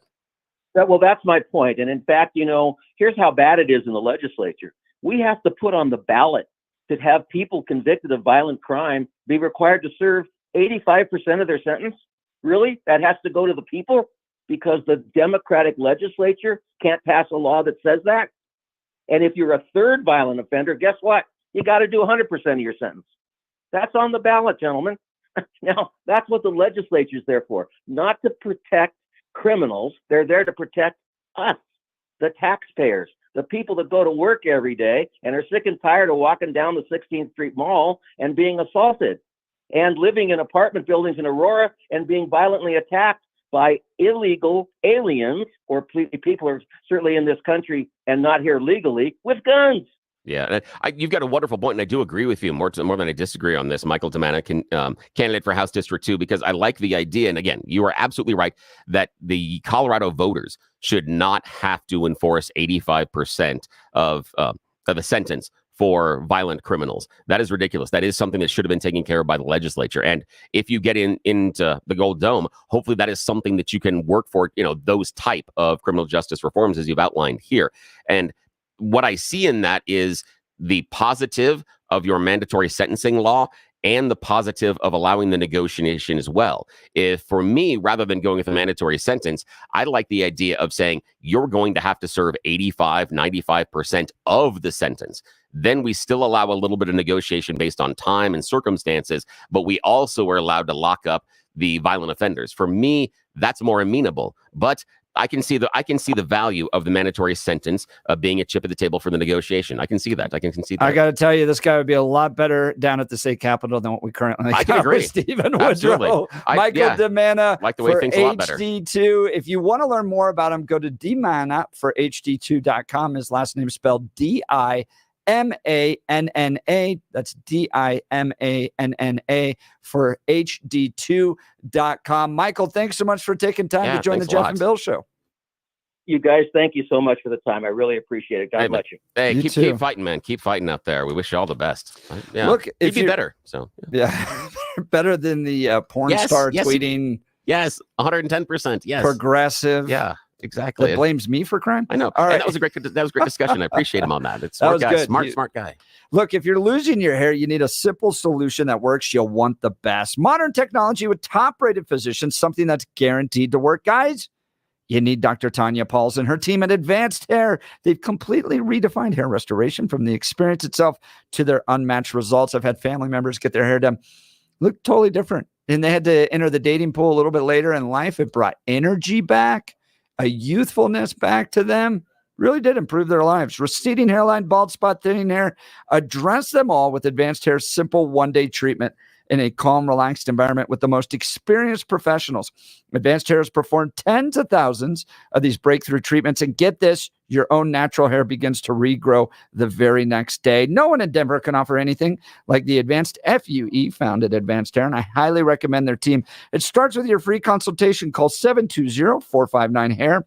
If you qualify, you also get $250 off and 250 free hair grafts. Refine your hairline with the team that's redefined hair restoration. 720-459-HAIR or advancedhair.com. 720-459-HAIR or advancedhair.com. Coming up, Jenna Griswold accidentally releasing the passwords to nearly all the county's voting machines on an Excel doc posted on her website, not for 1 week, not even for a few days, not even for 1 month, but for multiple months. The Colorado Republican Party discovered it. Clerk calling for her resignation. Wow. Jeez. Get ready for this. Should Jenna Griswold resign? That's coming up. You're listening to The Jeff and Bill Show. This is Denver's talk leader, News Talk 710 KNUS. At this hour, I'm Christina Awayo in Dallas, and here are your top stories.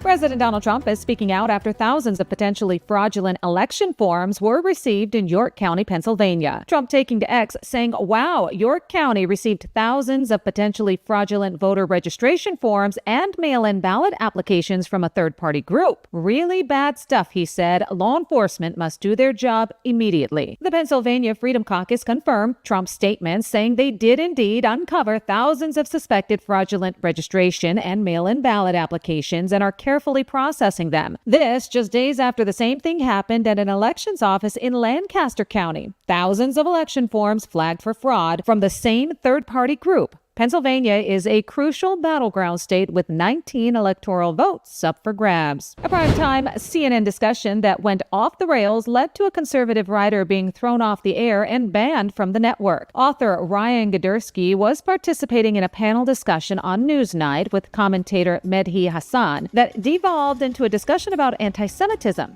Gidersky told Hassan that, quote, I hope your beeper doesn't go off, a reference to the September attack where pagers used by hundreds of Hezbollah terrorists exploded. Did you just say I should die? After a commercial break, Gidersky was gone and CNN said he wouldn't be back. That's what you need to know at this hour. In Dallas, Christina Awayo, Salem News Channel.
Welcome back to the Jeff and Bill Show.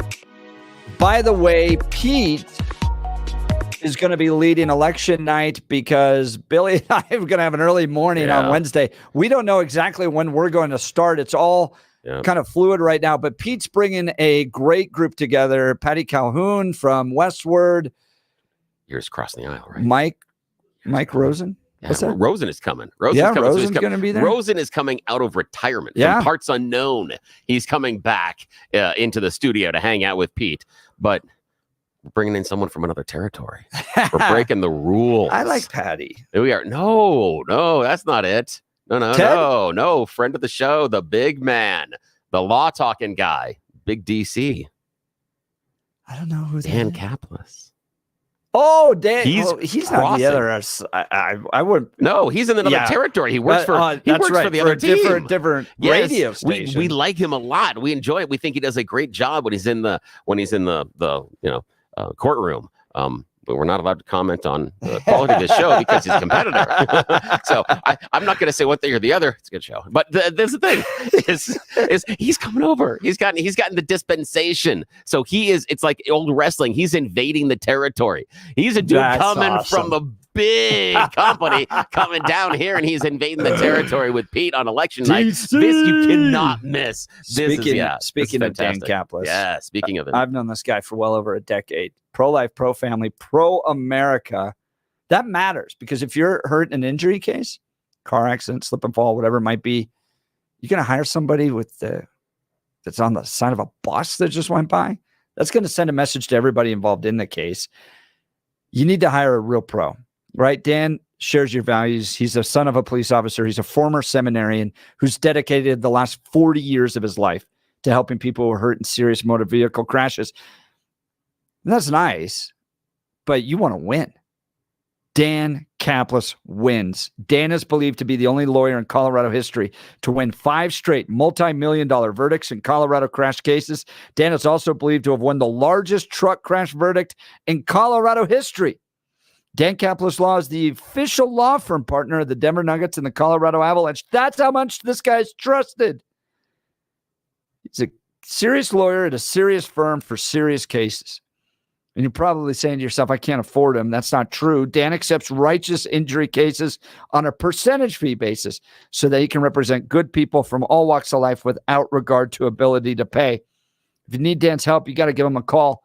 But don't wait until things are chaotic to try to look for his phone number. I want you to put it in your phone right now. Dan Caplis Law, 303-770-5551.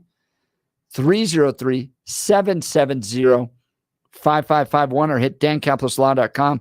That's Dan, CAPLIS law.com. And then the day after the election, Billy and I will be providing all the analysis. It might start at 2 a.m. Who knows? Yeah, it might. And I might swing in. I know you might join Pete on phone on election night. Yeah, I'm going to be doing some bar trivia because it'll start a little bit early and it'll get me Drinking out. will help. Yeah, no, I don't drink in bar trivia. I don't. It's the rule. I know, but for the rest of the people dealing with election night, so drinking might help. Yeah, it will. So I'm gonna be doing the bar trivia, and I'll wrap up that around 8:30-ish. So if Pete is still rolling on my way back towards home, I can cross fairly closely to the radio station, and so I may just swing by and hang out with him for a little bit. Dude, especially if you've got all these people. Yeah, exactly. If it's still going on, I'll pop in late. So again, that would be for you that are listening. If you want to avoid me, don't tune in late. Get all the early coverage. You can avoid me. And there's going to be so much. You got all the statewide ballot initiatives. You got the local initiatives. By the way, tomorrow, Natalie Menton's going to be joining us to talk Jeffco 1A, which is the effort to de-Bruce. So you've got all the local initiatives. You got all the statewide ballot initiatives. You have all the candidates, and you've got the big ticket ones.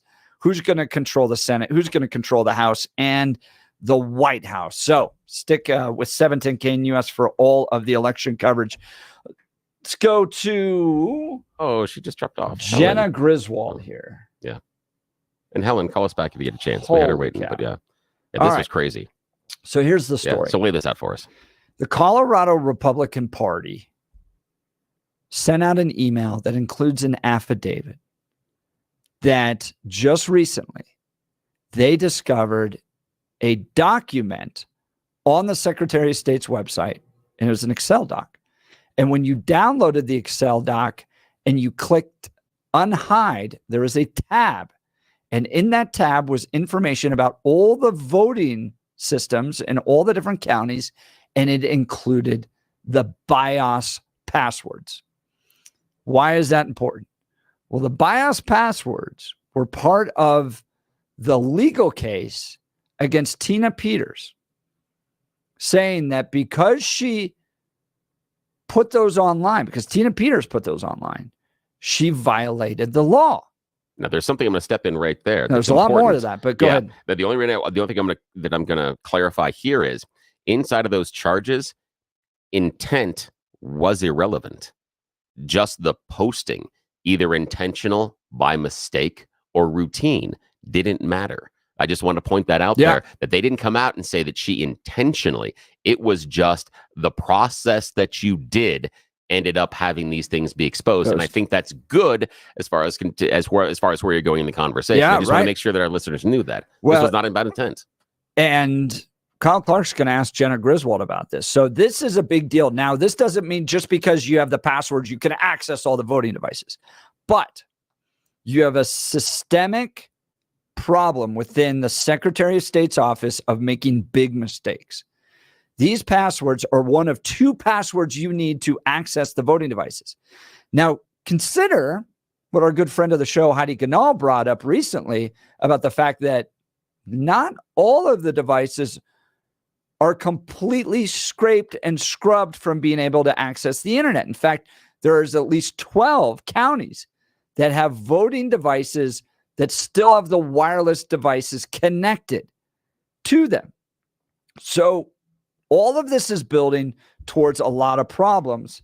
And when we come back and play some audio, I don't compliment Kyle Clark a lot, not because I just don't like the guy. It's because I think he's totally partisan. But every once in a while, he gets it right. And he hammered Jenna Griswold. You're not going to want to miss this audio. You're listening to The Jeff and Bill Show. Denver's Talk Leader, News Talk 710, KNUS.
www.washingtonbargains.com, where you'll always pay half price. Why pay retail when you can get what you want at 50% off? Just go to RockyMountainBargains.com and save. Here's this week's featured item. $100 gift cards from Sean D's Persian Grill in the Denver Tech Center. Get them now for half price. Get it now at RockyMountainBargains.com for 50% off. RockyMountainBargains.com, where you always pay half price. Restrictions apply. Go to RockyMountainBargains.com for complete details. The Jeff and Bill Show. So, Jenna Griswold, Democratic Secretary of State here in Colorado, has a big problem on her hands. Tina Peters, a county clerk, was convicted and sent to prison for 9 years for what she did around BIOS passwords, giving a person access that shouldn't have had access. And to Bill's point, she was convicted in part because while Tina Peters had no intention of putting the BIOS passwords, which are passwords, one of two that give you access to the voting machines, they were still placed online. And just simply putting them online was a crime in the state of Colorado. Well, and I don't even believe they were placed by her, which is real important in this. Really important in this. Yeah. Yeah. Super important. It was the idea that you released it. You didn't necessarily take the action to post it online, but you opened the door to let the horses escape. And then it's your fault. And now all the passwords for just about every voting machine in Colorado was accidentally placed online by her office. Listen to this question from Kyle Clark. In 2021, when Mesa County's voting system passwords leaked, your office said, quote, "The public disclosure of the BIOS passwords for one or more components of Mesa County's voting system alone constitutes a serious breach of voting system security protocols. By that standard, did your office commit a serious breach of voting system security protocols?" No. There's several things. First off, the situation in Mesa County is very distinct to the situation that we are facing today. Because of that, Tina Peters was just convicted of 9 years of incarceration. We were actively investigating the password disclosure as part of a bigger security breach in Mesa County. Pardon me. What your office said was that the public disclosure of the BIOS passwords alone constituted a serious breach of voting system security. So now that your office has leaked passwords, does that also constitute a serious breach of voting system security protocols? Well, to push back on you, Kyle, that sentence is in the press release, but there is a much bigger press release. And part of that investigation in Mesa County was 2 sets of passwords, unauthorized access, stolen passwords, and it was in a different time. Since 2021 and what happened in Mesa County, our security has improved, including the 24/7 hour cameras, including the badge and access. The law has been significantly strengthened since then. We have multiple layers in place to ensure situations like Mesa County don't occur, and that is not what is occurring here. Not what is occurring here. I mean, I understand that what Tina Peters did was different than Jenna Griswold, right? Tina got somebody else's credentials, turned off the cameras, went in there, copied it. But it wasn't Tina's intention that this would be released online. It wasn't Jenna Griswold's intention that this would be released online. But they both found their way online. One of them is in prison. The other one is the Secretary of State of Colorado. And boy, oh boy, I got to give it to Kyle Clark on this one. This is right down the middle. Yeah. This is not the first time that your office has made mistakes that have damaged voters' confidence in our elections. In 2022, your office sent out mailers to 30,000 non-citizens inviting them to register to vote. They, of course, are not eligible to register to vote. That same year, your office used Colorado's ballot tracking system to send messages to specific Coloradans encouraging them to vote when, in fact, they had already voted, causing confusion that had to be cleaned up by the county clerks. And now this leak of the voting system passwords. Given your office's repeated errors that have damaged confidence in our elections, which you say is paramount, will you resign? Absolutely not. Welcome to the state of our elections here in Colorado. Folks, she is totally incompetent to run our election systems. This is why people don't have trust in this. And I want to thank Kyle Clerk for calling out Jenna Griswold on this. And, those people that are in power, giving them some heat. Should Jenna Griswold resign? Give us a call. You're listening to the Jeff and Bill Show. Denver's talk leader, News Talk 710, KNUS. Just want to point out that Kyle interrupted her too. Just saying.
It is 8 Mile High City, and hell has frozen over Kyle Clark grilling a Democrat for their failure to lead in this state. This time, Jenna Griswold. It is getting colder in Colorado. You have felt the chill last 24 hours. It's because Kyle caused hell to freeze over by doing his job as a journalist. High five, Kyle. And Billy and I were just talking off air. If he did this on both sides regularly, like the complaint isn't that Kyle Clark grills elected officials, whatever. Or when he does that, he's bad at it. Yeah. If but it just seems like he only does that on one side with loaded questions and direct, right at him. If you're Mike Lynch or Lauren Boebert or Gabe Evans, you've all had to deal with it. And then he just seems to give the guys that are in real power a total pass. Yeah. And to his credit yesterday, man, he went after Jenna Griswold on her failures to lead the Secretary of State's office, which I want a media that does challenge people that are in power. That's part of the reason why I think a Trump presidency is so much better, because I hate, maybe you've seen that John Stossel video where you watch these reporters try to interview Kamala Harris and they're like fawning over her. Oh, it's hard. It's such an honor to be in your presence. And then you get the same media in front of Donald Trump and it's attack. This country is best when the media and those are in power are going at it. Yeah, and I would say the same thing about Brett Baier and Fox News. His approach to the Donald Trump interview is vastly different than his approach to the Kamala Harris interview. Different time frames as far as months, but same type of approach where it's hi, tell me how wonderful you are, and then hi, tell me why you suck. The thing that I like going through is that challenging those people in power. That's one of the reasons I show up here at Dark 30 and turn on this microphone. And that's one of the things that makes our show unique. Jeff and I are going to burn all of them down one way or another. I'm not going to hold back. And just yesterday, I went after Steve Bannon this morning, and yesterday I went after Jason Crow. Absolutely. I got a real big issue with Jason Crow and how he's dealt with what's going on with the Venezuelan gangs here in the city and the fight and the idea that he's talking about language, not talking about the crime, not talking about the criminals, and not talking about the illegal immigration. I got an issue with that. I got no problem calling him out. So again, that's what I wish Kyle would do more often is be more intellectually honest on those bases. There's a whole lot of reasons why the Democrats down underneath that Golden Dome suck. It doesn't mean you can't talk about them, Kyle. Talk about them. And we're going to get to what Jenna Griswold has done in just a second. And does she deserve to be prosecuted over it? They put Tina Peters in jail in part for some of the same things that happened to Jenna Griswold and what her office has done. So should there be a prosecution? Give me a call, 303-696-1971, or text the Dan Caplis Law text line at 720-819-5115. Let's go to news and comment with Blake Olson. Good morning, Blake. Hey, good morning. I think Kyle called the show, 303-696-1971. These guys want to hear from you. They, you know what? I think Obama was in his first or second year. Maybe. I don't watch local news, but I remember Kyle actually had a pretty good interview with him and kind of held his feet to the fire, if I'm not mistaken.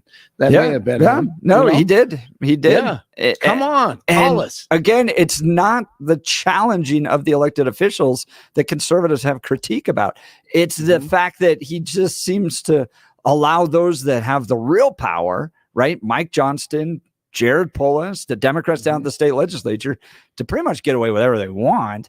Yep. And yet somehow it's Mike Lynch's DUI or a bill about corporal punishment that Gabe Evans supported years ago that somehow needs to be brought up and drilled down on. Yep, no doubt.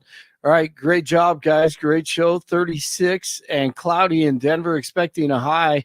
I think I said sunny last hour. It is not sunny. It's cloudy, and you can expect a high of 45 today. The 710 5-day forecast coming up. Our top story, passwords in Colorado for a portion of the voting system went public. They were on a spreadsheet and were posted to the Secretary of State's website for an unknown period of time. Officials say there are several layers of security for all equipment and ensure there's no security threat. This comes a week after a dozen mailed ballots were stolen, signed, and returned in Mesa County. In Colorado House District 2, Michael DiManna is running against Steve Woodrow. He was on with Jeff and Bill last hour. I'm sick and tired of trying it their way. Their way does not work. Defunding the police does not work. No cash bail does not work. Sanctuary cities do not work. Continually raising fees to pay for these billion-dollar budgets does not work. Time for a change. Yes, he's a fourth-generation Denverite. Went to CU and then DU Law School and says he cares about the people of the state and wants us to have a safer city and more livable city. Michael DiManna. Some ballots won't scan in 2 southern Colorado counties, and the vendor they use blames a printing error. Here we go again. They say every vote that has already been sent will still be counted. And Moffett County plans to use election judges to do the same.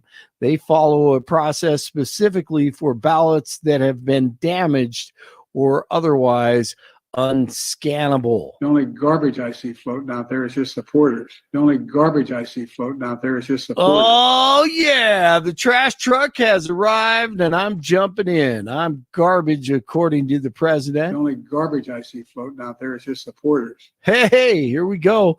On CNN, Franklin Leonard making excuses for the president.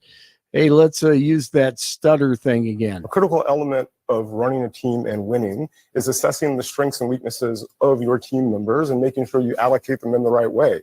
Joe Biden has never been a big arena speaker. He's never been the most fluid speaker. And by the way, as someone who had a stutter growing up, it's very obvious to me there's an apostrophe at the end of supporters there. He was referring to the garbage spewed by supporters, not simply the supporters themselves. Okay, so Scott Jennings, he always stands his ground.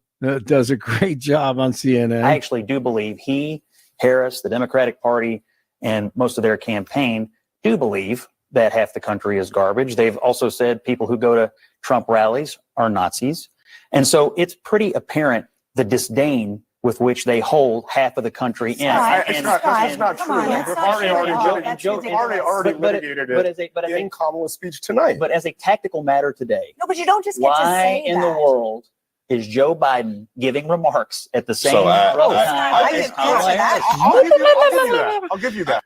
And here's Vivek Ramaswamy. But the reality is we know his family is secretly probably rooting for Donald Trump, not Kamala Harris, to win because they feel really vengeful about how they were treated. So if you're in their shoes, you know that kind of comment is actually going to tank Kamala Harris. So we're going to put those kinds of motivations to one side. But regardless, it is a welcome October surprise because let's take a big step back. What's going on here?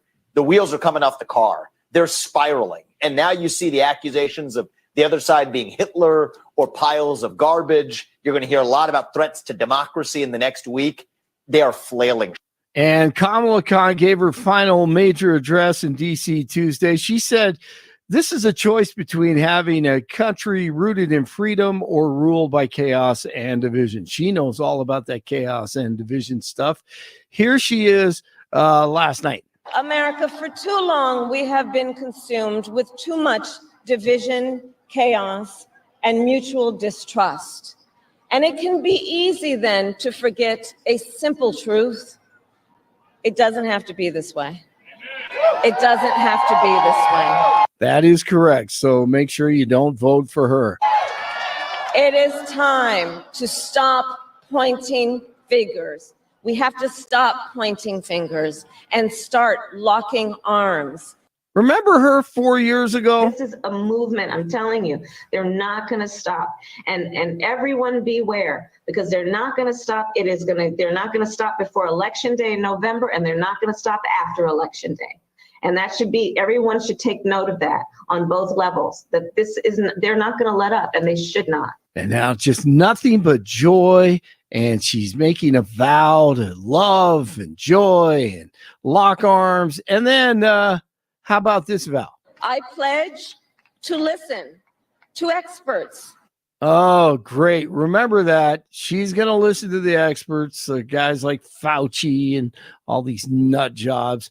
All right. They're always talking about democracy, right? And don't ever forget, I've seen a bunch of signs, protect democracy. Don't ever forget that old film from the 60s with the professor. This comes around every 4 years. A democracy is a political system in which the people periodically, by majority vote at the polls, select their rulers.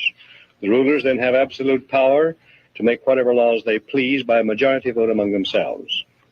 In a constitutional republic, the people also, by majority vote at the polls, select rulers who make laws by majority vote among themselves. But the rulers cannot make any laws they please because the Constitution severely restricts their lawmaking power. Yes, protect the Constitution. World Series last night. And yeah, Betts has that ball in his glove, and this fan literally tries to take his glove off. Pries the ball out of there. A for effort. Those Yankee fans tried to rip it off Mookie Betts' glove. He did. He ripped the ball out of his glove. I thought he was going to break his hand. The Yankees still alive. The Bronx Bombers avoid being swept for the fourth time in World Series after topping in Game 4, that is, the Dodgers 11-4. And the Dodgers will take another crack at it later today to try to win the World Series. 34 in Littleton, 33 in Lafayette, 36 in Denver. Jeff and Bill continue. It is Wednesday. Blake Olson, News Talk 710 KNUS. It'll be a rather blustery, cloudy, cold day here in Denver. Developing rain and snow showers around town. Temperatures are going to be only in the upper 30s for highs. Snow and rain showers ending tonight, then clearing late. Tonight, we're under a freeze warning. Lows in the low to mid-20s. Sunny, cool, and dry on Halloween. Highs 50s, 50s and low 60s, fair and dry for Friday and Saturday. Weather sponsored by Colorado's Best Roofing, reminding you to protect your home from the harsh Colorado weather and schedule your free, no-obligation roof inspection today at roofingcolorado.com. That's roofingcolorado.com. Meteorologist Don Day in the 710 KNUS Weather Center.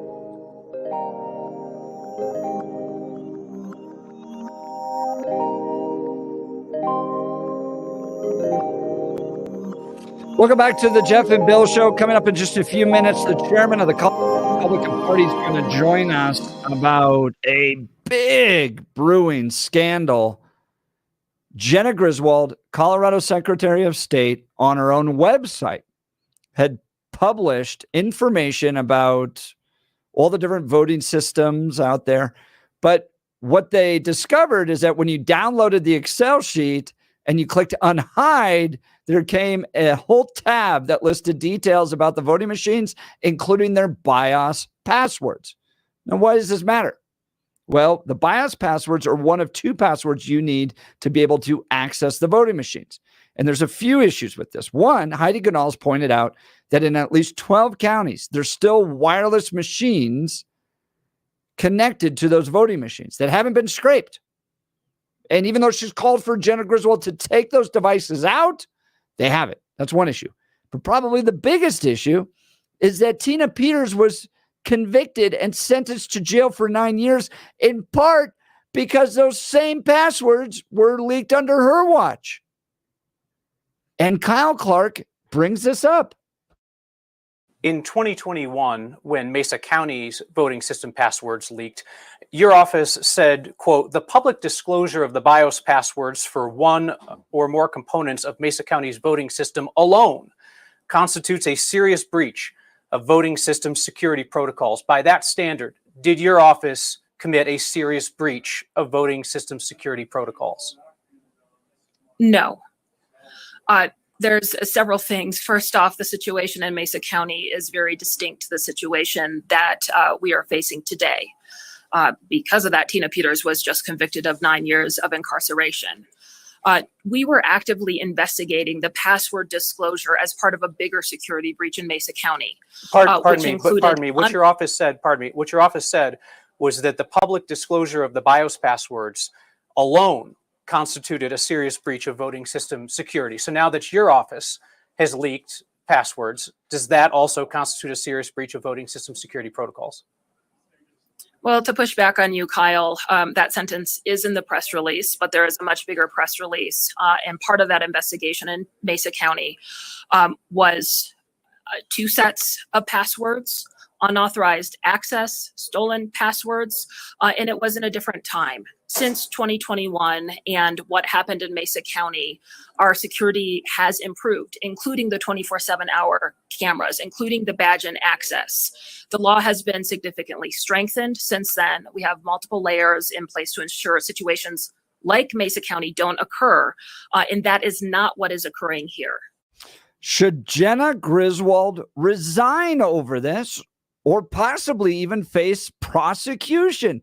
A reminder, this is the same lady that lost 9-0, joining a lawsuit in an effort to keep Donald Trump off the ballot in Colorado. The U.S. Supreme Court with a 9-0 smackdown. And she's got bigger problems. She all claims that this is the gold standard, that Colorado's got some of the best elections. You have problem after problem, and even Kyle Clark has had enough. This is not the first time that your office has made mistakes that have damaged voters' confidence in our elections. In 2022, your office sent out mailers to 30,000 non-citizens inviting them to register to vote. They, of course, are not eligible to register to vote. That same year, your office used Colorado's ballot tracking system to send messages to specific Coloradans encouraging them to vote when, in fact, they had already voted, causing confusion that had to be cleaned up by the county clerks. And now this leak of the voting system passwords. Given your office's repeated errors that have damaged confidence in our elections, which you say is paramount, will you resign? Absolutely not. Wow. Wow. I don't think Jenna Griswold survives this. Not when other people are in prison in part because of something similar to this.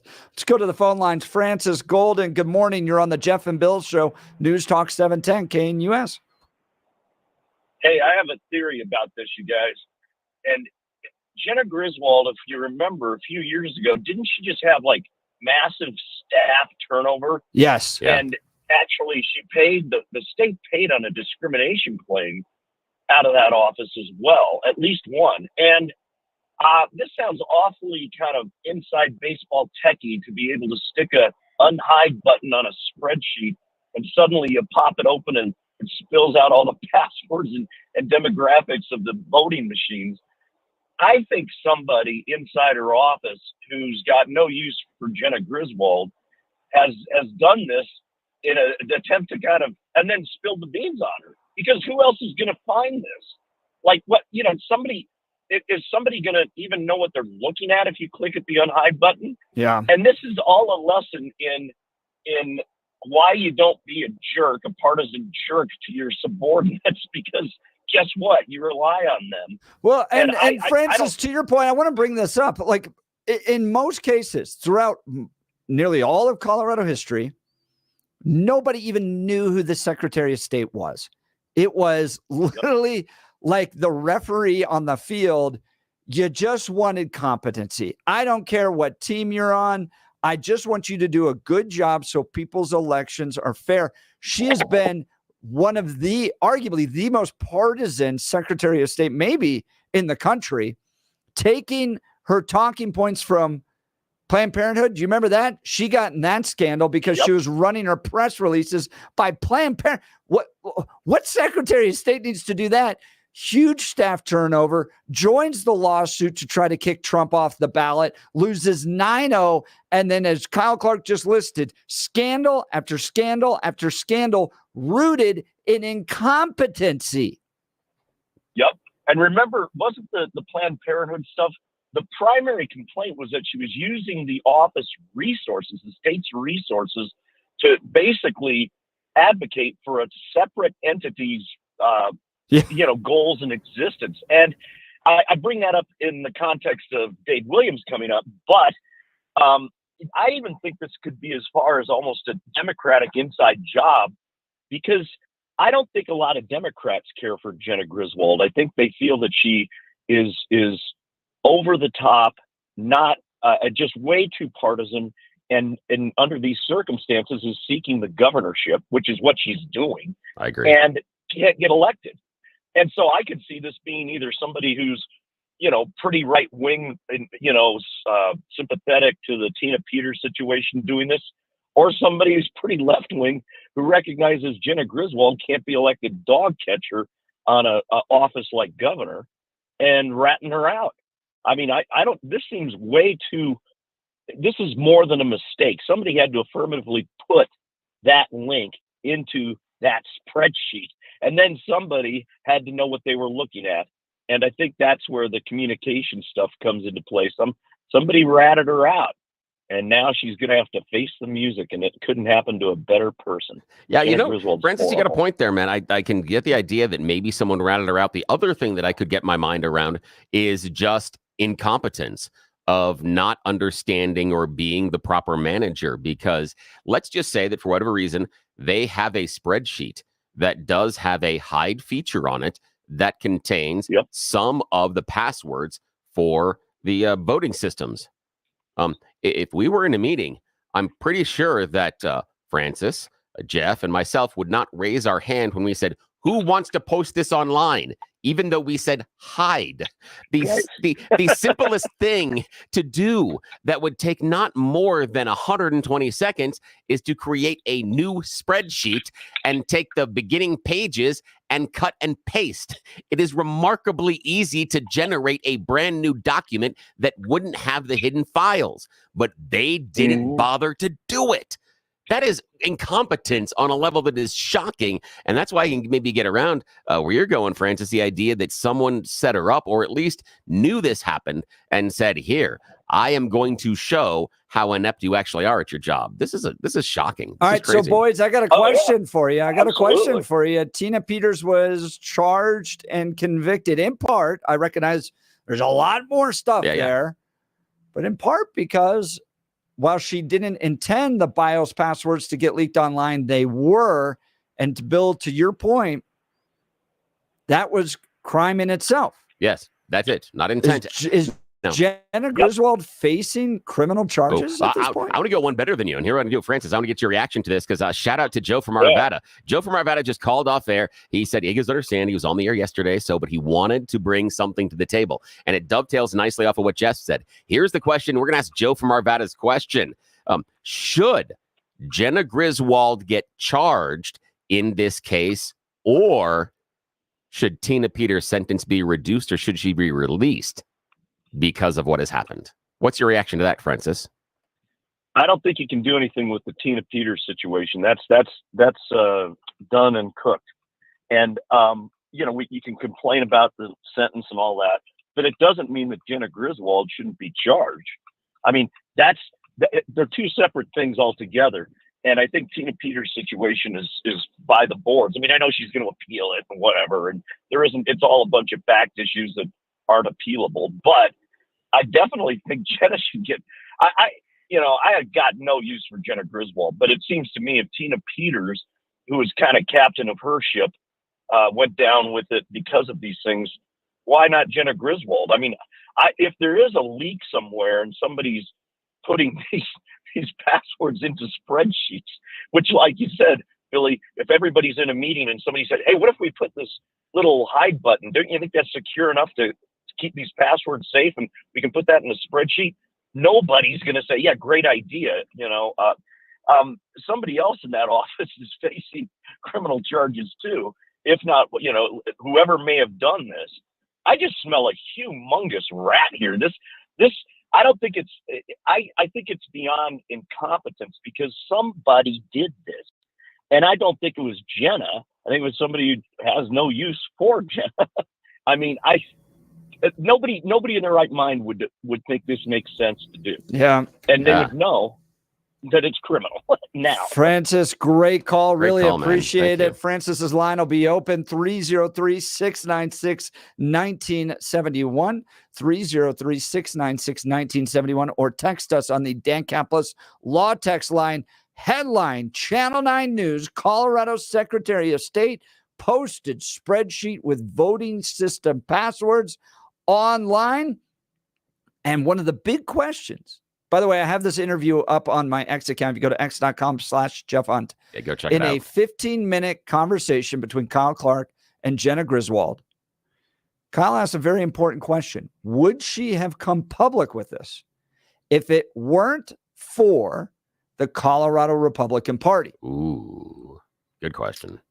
This is because a signed affidavit was sent not only to the state party, not only to news media, but to the Secretary of State as well.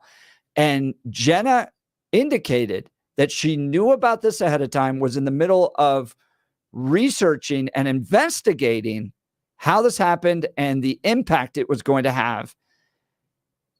And would she have brought this publicly, either to the county clerks or to the Republican Party, if it wasn't for her? Ooh, question from the back of the class. Raise my hand. Go ahead. Raise my hand. This might be weird, but maybe I misremembered something.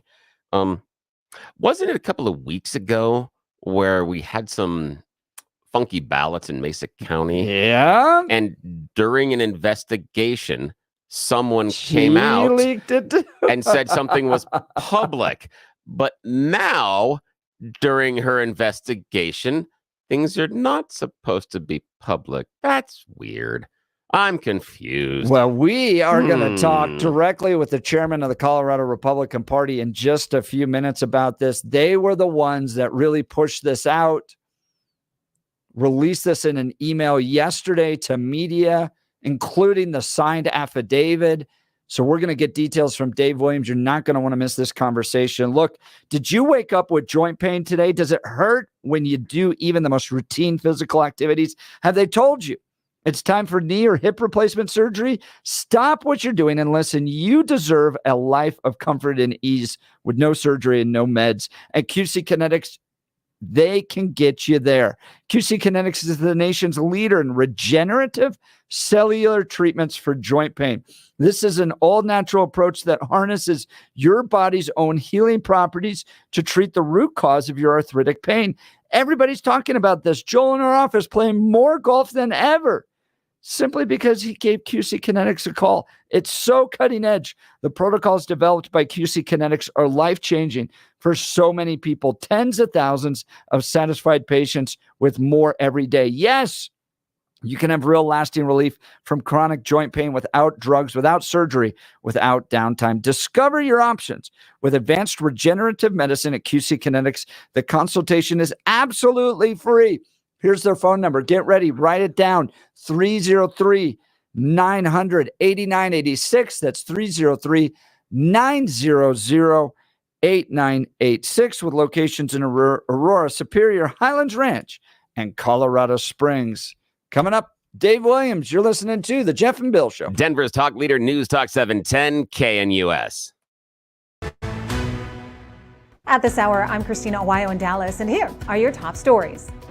New York City Mayor Eric Adams has had enough of hearing the media say insulting things about President Donald Trump, and he let them know during a news conference on Tuesday that he won't have any part of it. And with all that's going on to everyday New Yorkers, we're asking questions that is someone a fascist or is someone a Hitler. That's insulting to me. That is insulting. And I'm At this hour, I'm Christina Awayo in Dallas, and here are your top stories. 3 men who police say are linked to the violent Venezuelan gang Tren de Aragua are being charged with capital murder and aggravated kidnapping, according to Farmers Branch Police. Police say 38-year-old Iker Morales Mendoza, 25-year-old Carlos Bolivar, and 22-year-old Jonata Gonzalez kidnapped 33-year-old Arnaud Petit and demanded money that they say he withheld during an ATM theft operation. When he didn't have it, they allegedly shot him in the head and dumped him on the roadway. Mendoza was found in Las Cruces, New Mexico, while Bolivar and Gonzalez were in Aurora, Colorado. Police continue to search for a fourth suspect, Johnny Serrano. Newspaper owners across the country have been ditching their historic pattern of endorsing Democrat candidates by not endorsing anyone at all this presidential election. However, in following that trend this past week, the Washington Post and Los Angeles Times found their employees/journalists weren't very happy about it. In fact, some have resigned and others have threatened to walk out. Faced with the backlash, billionaire owner Jeff Bezos at the Post publicly defending his actions, saying people have lost all confidence in journalism and do not trust the media anymore. The man who was sentenced to 30 years in federal prison for attacking the husband of former House Speaker Nancy Pelosi with a hammer in their California home has been sentenced to life in prison without the possibility of parole following a separate state trial. In Dallas, Christina Awayo, Salem News Channel.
Welcome back to the Jeff and Bill Show. We're talking Jenna Griswold and passwords leaked online. Here's an email from the Colorado Republican Party yesterday.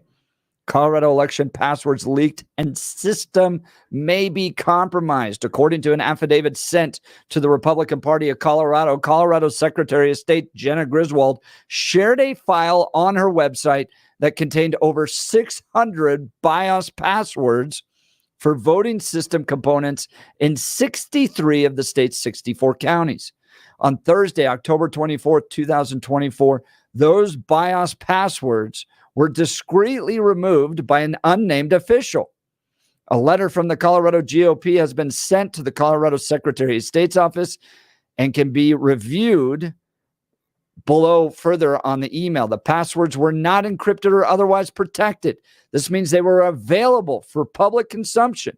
The file appears to have been posted at least since August. The amended version of the file was reported last Thursday. Joining us to provide some analysis on this, the chairman of the Colorado Republican Party, Dave Williams. Dave, this is big news, even to the point of Kyle Clark calling for Jenna Griswold to resign. I'll ask you a similar question. You understand what you did here, Dave? I'm just going to ask the question, but you understand what you did here. You have Kyle Clark asking Jenna Griswold if she should resign.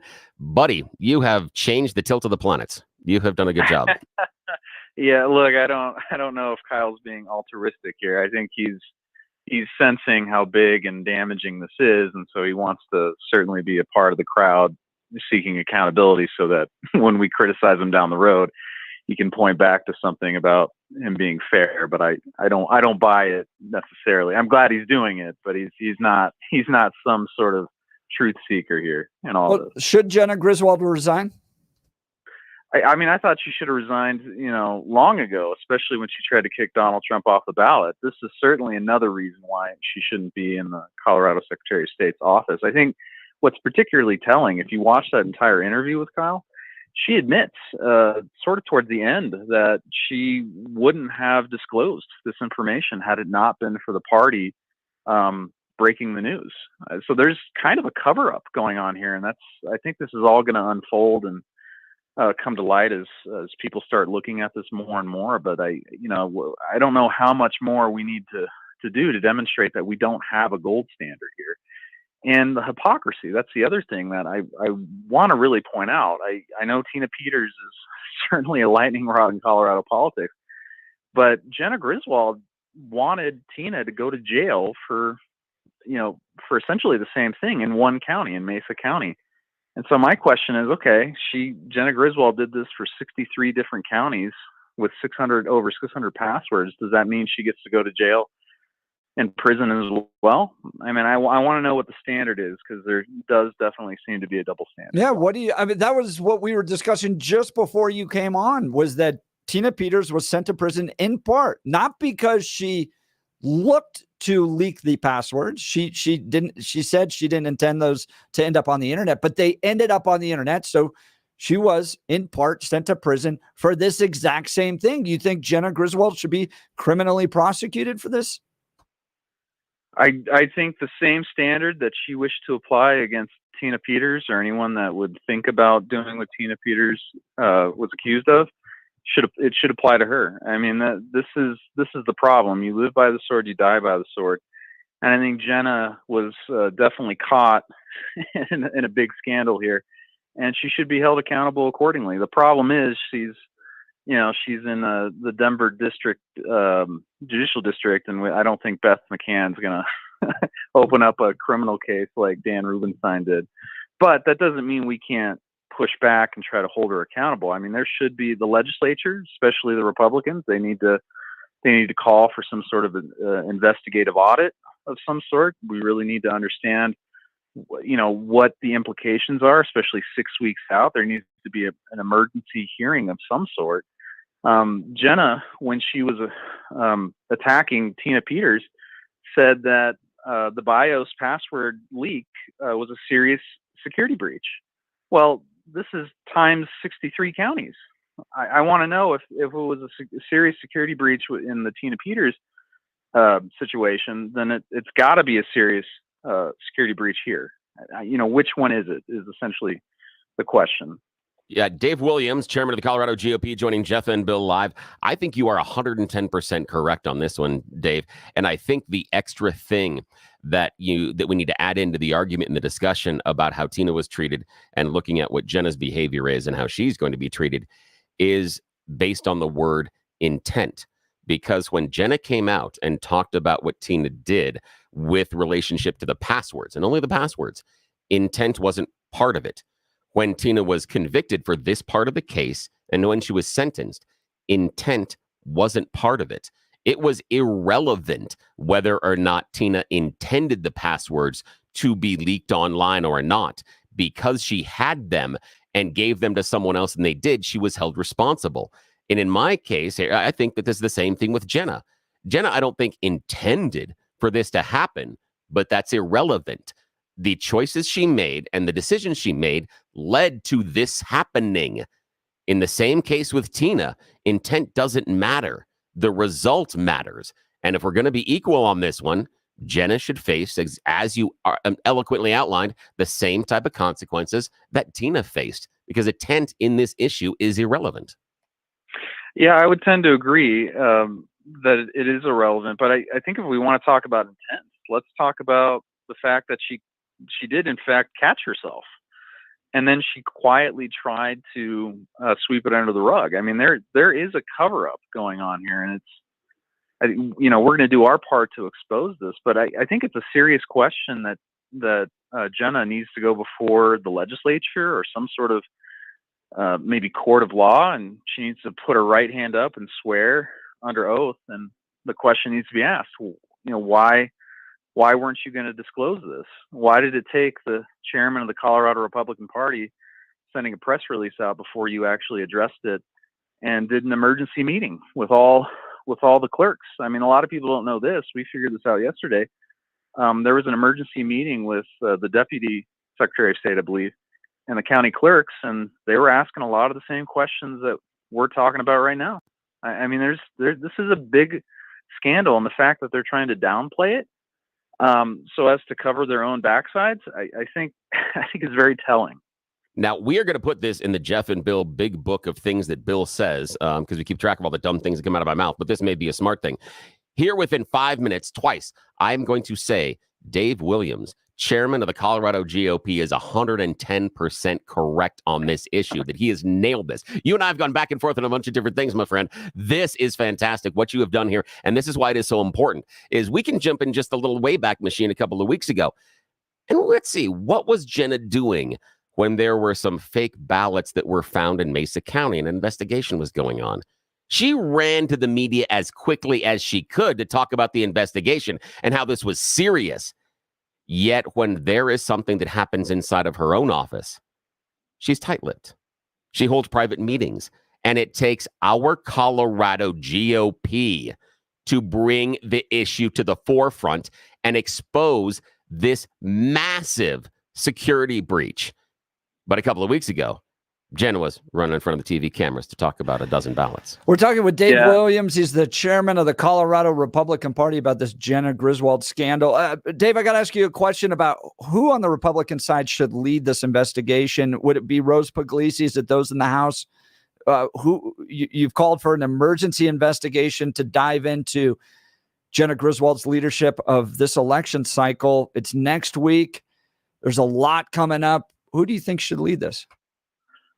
I mean, it's a good question. In terms of process, it's not clear to me, especially since I'm a former legislator. But if I had to pick someone, it would probably be the head of the audit committee, because there's a bipartisan audit committee, and they have the ability to direct the state auditor to get involved in this. And that would be Lisa Frizzell. She's the current chairman, which is weird because it's a bipartisan, equally represented committee, and they change. Every other year they change who the chairman is, and right now we have a Republican leading that committee, and so that would be probably the first thing I would look towards. In tandem, we're going to look at legal action and maybe going to court to see what we can do to remedy this situation. But the other thing I want to point out real quick before I run out of time here is that Jenna and her office is trying to downplay the significance of this when in the past they didn't. But I want to let everyone know the BIOS passwords, those are essentially your skeleton key passwords, and that if anyone got remote access or direct access with those passwords, they could definitely change how that machine is meant to function. And this goes beyond just logging in to the Windows login screen for the machines. This is essentially underneath all of that, and so you can change how that machine is meant to operate and bypass some of the other security redundancies, as they call it, in their press release. So they don't really understand, or at least they're not articulating correctly, how this system works. And I don't know if that's by design or if they simply don't know, but the point is this is a bigger deal than they're letting on. And the truth of that can be found when they attacked Tina Peters, because they knew it then was a big deal, but now for some reason isn't. So we definitely need some legislative oversight here. Probably the governor's office or the attorney general's office needs to look into this, but they won't, because it's controlled by Democrats. And one thing I know about Democrats is they protect their own. Well, we're 6 days out from an election. Dave Williams, chairman of the Colorado Republican Party, on the news that Jenna Griswold has posted a spreadsheet with voting system passwords on it. Dave Williams, my question to you, 6 days out, can Coloradans trust this election?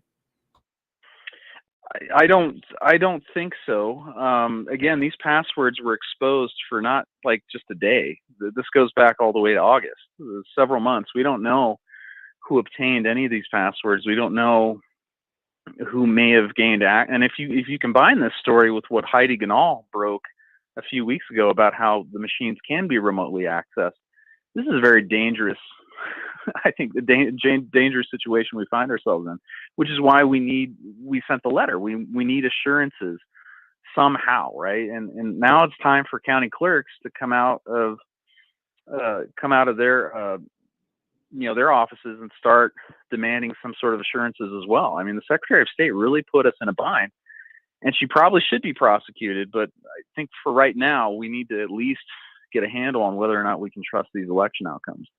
Dave Williams, chairman of the Colorado Republican Party. If you want to see and continue to follow their investigations into this, go to cologop.org. That's cologop.org. Chairman Williams, great work exposing this. Yes, good job. And I think it helps people understand that the current leadership of our elections, look, I said this before you came on. We used to have a Secretary of State that nobody knew who their name was because they were the referee running on the field. It has become so partisan and so incompetent that the people of Colorado need to be able to trust our elections. You're helping expose it. Really appreciate you taking time to join us today. Yeah, thank you. Good job. You bet. Thanks, guys. So give us a call. Cool. Should Jenna Griswold be prosecuted? Sure. Dave Williams saying, look, you live by the sword, you die by the sword. There's a person in jail in part because of very similar actions. Yeah. So Jenna Griswold should resign. Should the Attorney General begin prosecuting her? I'd love to hear from you. 303-696-1971 or text us on the Dan Campos Law text line 720-819-5115. Look, if you're like me, you know that living in Colorado means dealing with unpredictable weather, hail, snow, heavy winds, you name it, we've got it. That's why you need a roofing company you can trust, and that's Colorado's Best Roofing. They're local, family-owned, and have served the Denver area for over 12 years. They understand our unique climate and how to build a roof that lasts. Whether you need a repair after a storm, like a little repair, or a whole new roof, Colorado's Best Roofing has got you covered. And here's what I really love.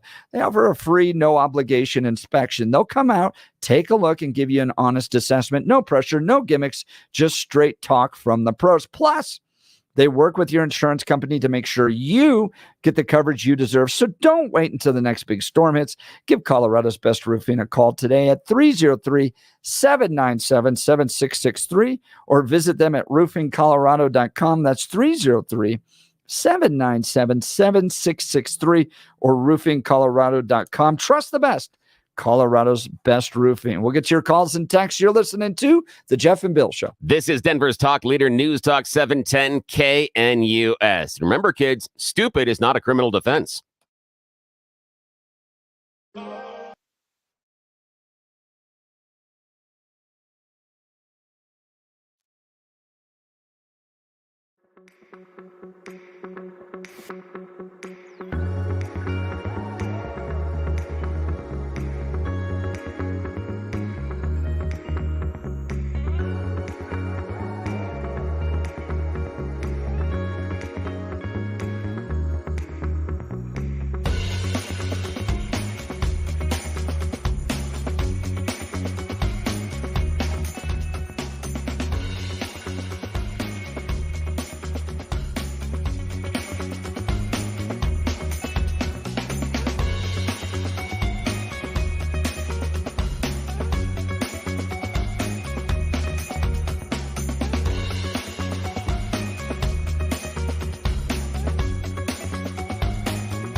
This is Denver's Talk Leader News Talk 710 KNUS, Jeff and Bill live. And you know that Jenna Griswold this morning is waking up going, I'm feeling some pain. Yeah, that used to be my life, but not because I leaked passwords online. It's because I was an idiot when I was a kid and did all sorts of stupid things. I had an underdeveloped sense of fear, as my dad referred to it as. And so I've got a lot of things that are broken, bruised, having a number of surgeries. And it used to be that I was living everyday life in pain. I thought that's just what happened when you grew older. That's what I saw the older people in my life doing, complaining about what hurts. So I thought that's just what it was. Now my life is completely different thanks to the team at Balance Wellspace. Check them out at balancewellspace.com. Balancewellspace.com. Integrative medicine is what makes them different. That means you can get chiropractic care, neuropathic care, physical rehabilitation, wave therapy, regenerative care, trigger point injections, and a whole bunch of Star Trek level stuff that is not invasive. That's absolutely amazing to see. Talk to them. They'll create a custom pain plan just for you, and then every couple of weeks, they'd reevaluate it. Your current medical team isn't reevaluating your treatment. They're in totally different offices. They never talk. That's the difference with Balance Wellspace. They're focused on you and removing your pain. I'm pain-free in my back. Was talking to Lynn Cottrell of TAPS yesterday about how my sciatica is totally and completely gone. I'm regenerating the meniscus in my left knee as we talk, and that's the kind of change that Balance Wellspace can do for you. Brand new offices in Lowry, right across from Hangar 2. Plenty of parking. Check them out, balancewellspace.com, balancewellspace.com. And when you do, please tell them you heard about them here on the Jeff and Bill Show, because it helps us out a lot, and they're going to take your pain away. Great to hear, Bill. Let's go to the phone lines. Mark Thornton. Good morning, Mark. Yeah, hi. Good morning. If you remember, from Ritter, Hickenlooper to the current governor, they've been giving valid driver's license to illegal aliens. And back in 2020, Jenna Griswold sent out 750,000 of those postcards. Yeah, that's right. Mark, great point. I just wish we had more time. We're up against a hard break. You're listening to the Jeff and Bill Show. Denver's Talk Leader News Talk 710 KNUS.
is 9 a.m. in the Mile High City on this Wednesday, October 3rd. Good morning, Denver.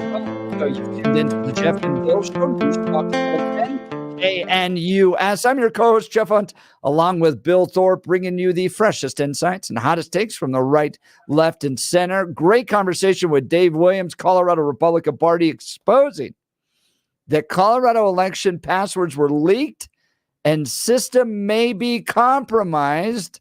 Credible interview between Kyle Clark and Jenna Griswold, where Kyle Clark asked her if she's resigning in light of her incompetence. If you want to check it out, go to x.com/Jeff Hunt. Hey, I want to tell you about a great event coming up with my friends over at Colorado Christian University. They're inviting you to an exclusive luncheon and lecture on Friday, November 15th, featuring the 48th Vice President of the United States, Mike Pence, and his wife, former Second Lady Karen Pence. In partnership with the Centennial Institute and CCU President Eric Hogue, this event offers a unique opportunity to engage in conversation with Vice President Pence, one of America's most dedicated public servants, sharing his insights on the future of the conservative movement. A reminder, this will be 10 days after the election. There'll be a lot of analysis taking place. Be among the first to experience the new Armstrong Center as CCU launches its President Speaker Series on this historic occasion. Go to ccu.edu/Pence to get tickets and learn more. Limited tickets are available for breakfast with Karen Pence, lunch with Mike Pence, and morning and evening lectures. Throughout the day, you'll engage in conversations on leadership, faith, and service with these distinguished guests. Please join CCU on November 15th for these events with Mike and Karen Pence. Go to ccu.edu/Pence. That's ccu.edu/Pence to get tickets and learn more. Coming up after news and comment with Blake Olson, the president and CEO of Ready Colorado. Brenda Dickhoner is going to be joining us to be talking all about Amendment 80 and the importance of school choice and constitutionalizing it, here to protect it from the radical left. So not going to want to miss that conversation. Let's start with news and comment from Blake Olson. Good morning, Blake. Hey, good morning, Jeff and Billy. 36 and cloudy in Denver, expecting a high of 45 today. Going to be a chilly one. The 7-10 5-day forecast coming up. Our top story: passwords in Colorado for a portion of the voting system went public. The passwords were on a spreadsheet and were posted to the Secretary of State's website for an unknown period of time. Officials say there are several layers of security for all equipment and ensure there's no security threat.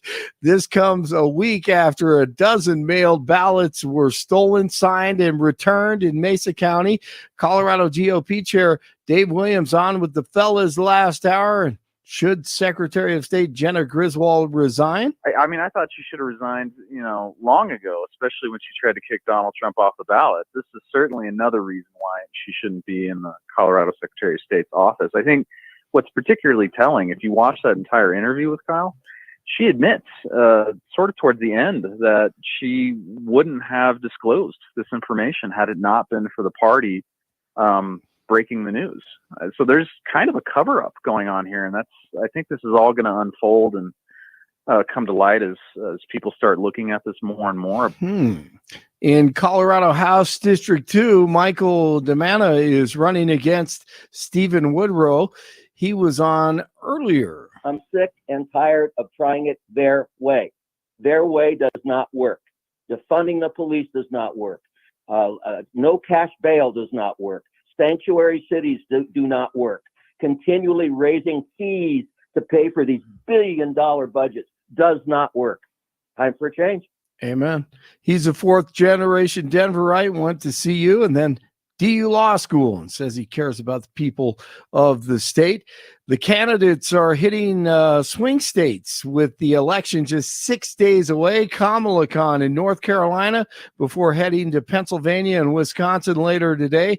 DJT in North Carolina for a speech, and then we'll hold a rally in Green Bay with former NFL quarterback Brett Favre, the Hall of Famer. Let's go. The only garbage I see floating out there is just supporters. The only garbage I see floating out there is just supporters. The president says Favre and half of the voters in our country are garbage. Vivek Ramaswamy. But the reality is we know his family is secretly probably rooting for Donald Trump, not Kamala Harris, to win because they feel really vengeful about how they were treated. So if you're in their shoes, you know that kind of comment is actually going to tank Kamala Harris. So we're going to put those kinds of motivations to one side.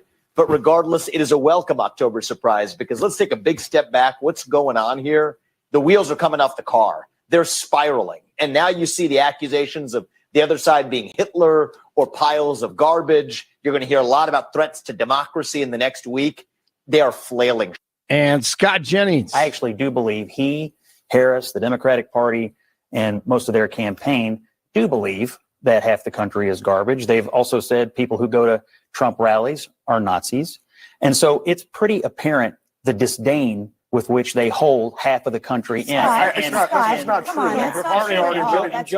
Already litigated it in Kamala's speech tonight. But as a tactical matter today, No, but you don't just get to why say in that. the world is Joe Biden giving remarks at the same I'll time? give you that. And Kamala Khan says, I pledge to listen to experts.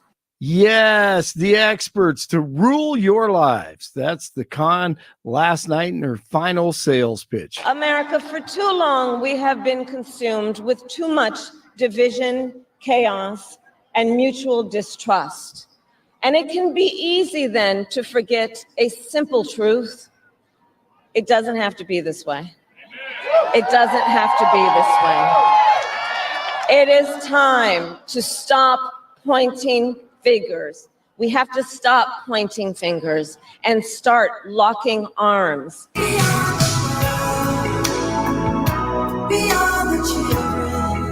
This is a movement, I'm telling you. They're not going to stop. And everyone beware, because they're not going to stop. They're not going to stop before Election Day in November, and they're not going to stop after Election Day.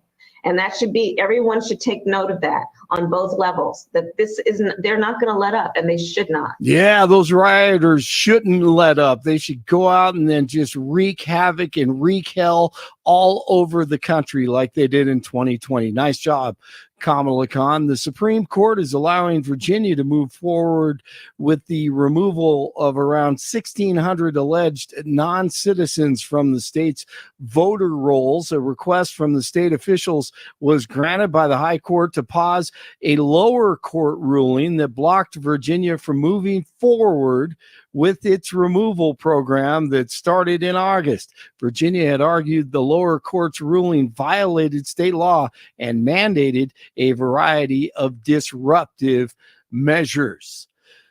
All right, the World Series last night. And yeah, Betts has that ball in his glove, and this fan literally tries to take his glove off. Pries the ball out of there.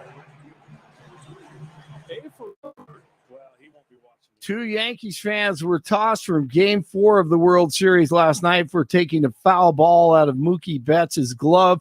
The two men were tossed. Dodgers try to win the series today in Game 5. Yankees win last night, their first game in the series. 31 in Larkspur, 33 in Brighton, and 36 in Denver. Jeff and Bill continue. It's Hump Day. Blake Olson, News Talk 710 KNUS. It'll be a rather blustery, cloudy, cold day here in Denver. Developing rain and snow showers around town. Temperatures are going to be only in the upper 30s for highs. Snow and rain showers ending tonight, then clearing late. Tonight, we're under a freeze warning. Lows in the low to mid-20s. Sunny, cool, and dry on Halloween. Highs 50s, 50s and low 60s, fair and dry for Friday and Saturday. Weather sponsored by Colorado's Best Roofing, reminding you to protect your home from the harsh Colorado weather and schedule your free, no-obligation roof inspection today at roofingcolorado.com. That's roofingcolorado.com. Meteorologist Don Day in the 710 KNUS Weather Center.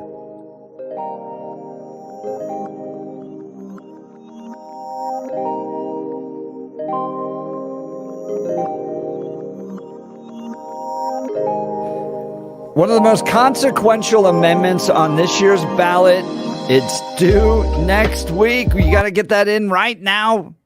Amendment 80 provides a constitutional right to school choice, including neighborhood schools, charter schools, private schools, homeschools, open enrollment options, and future innovations in education. One of the organizations in support of it is Ready Colorado. They're a group of conservatives dedicated to ensuring that every kid in Colorado receives the education they deserve. Joining us on the Jeff and Bill Show is Brenda Dickhoner, President and CEO of Ready Colorado. Brenda, thanks so much for taking time to join our program. Yeah, good morning. Good morning. Thanks for having me on. Well, let's talk about Amendment 80. Why is this so important that it passes on the November ballot?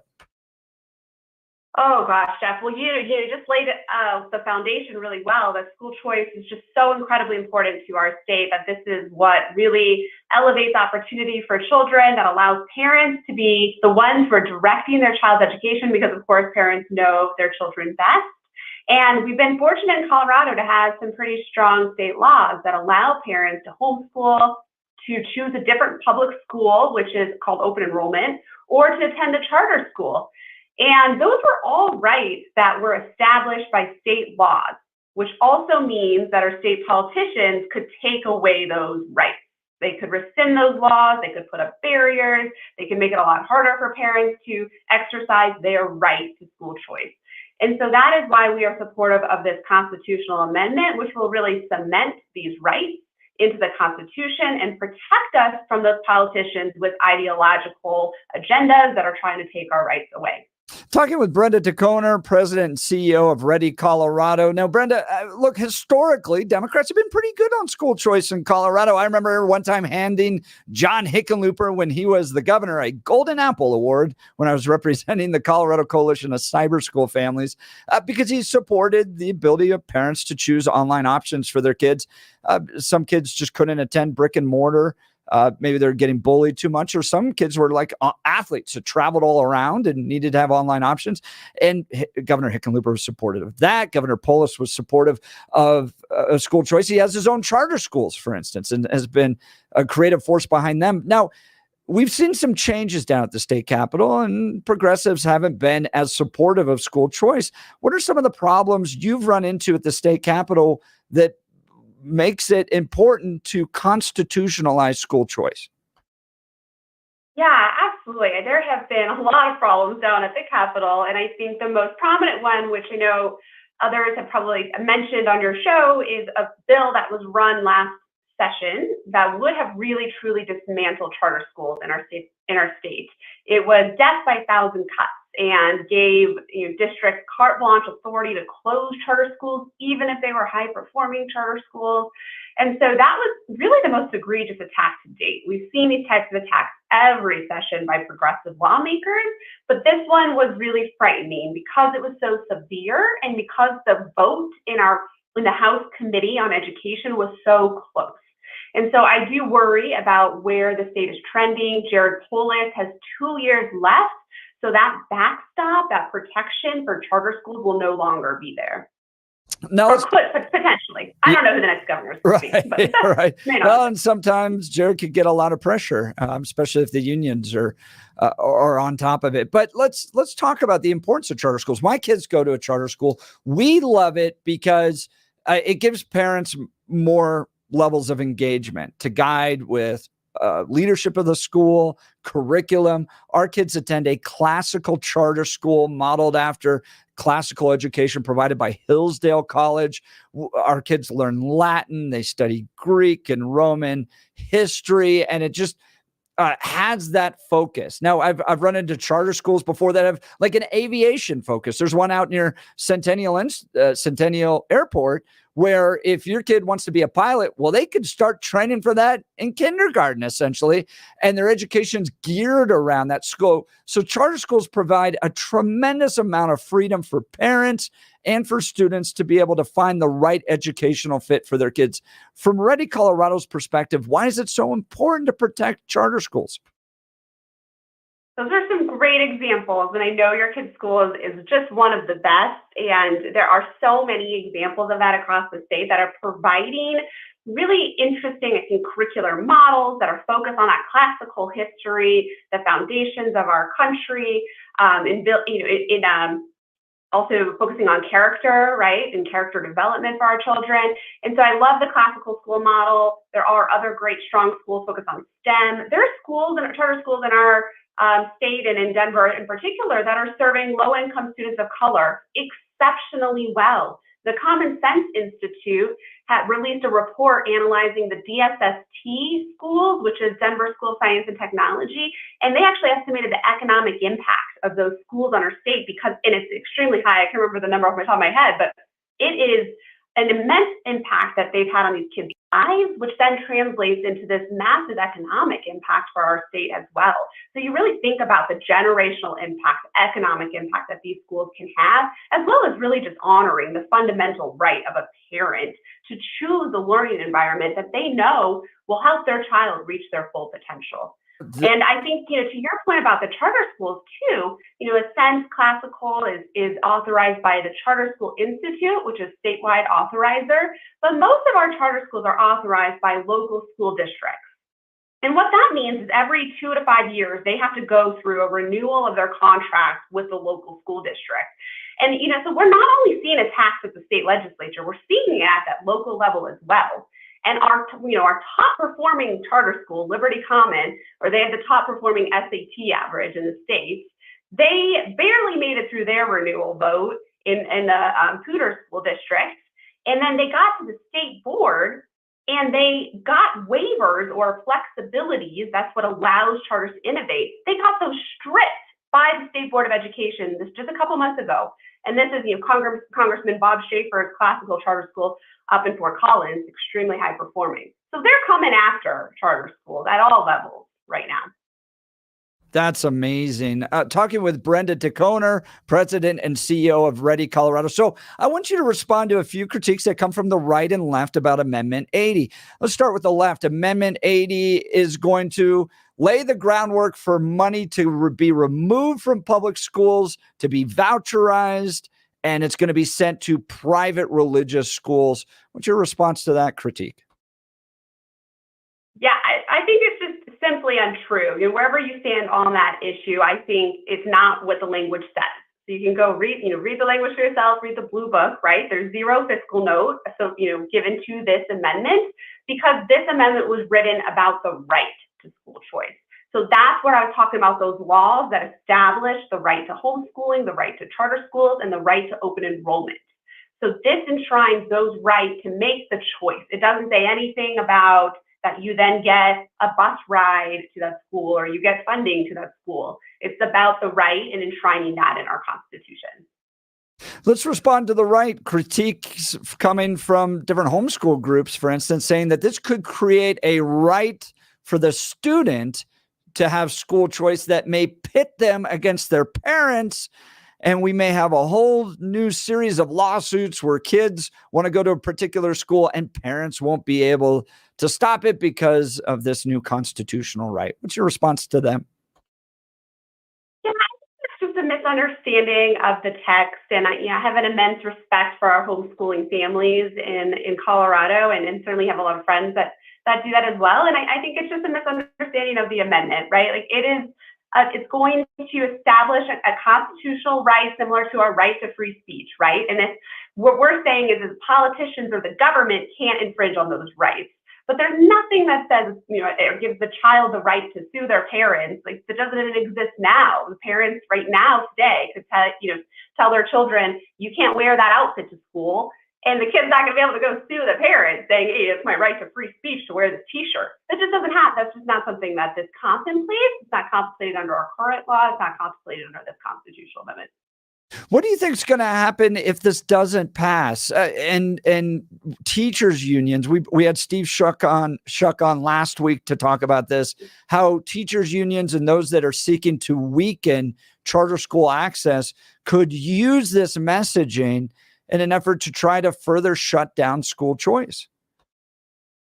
Yeah, absolutely. That's a big concern. I think that honestly, that's why I think the Teachers Millions and Teachers Union has invested $5-10 million now in TV ads, calling this a voucher law, and really using these really kind of scare tactics and fear mongering. I think they're doing that not because I think they actually think it's a voucher, but I think they see this as their opportunity to come after school choice and say, oh, look, it failed. So now let's really roll back all of these rights and let's start, continue to chip away at charter schools because the voters said they don't support school choice.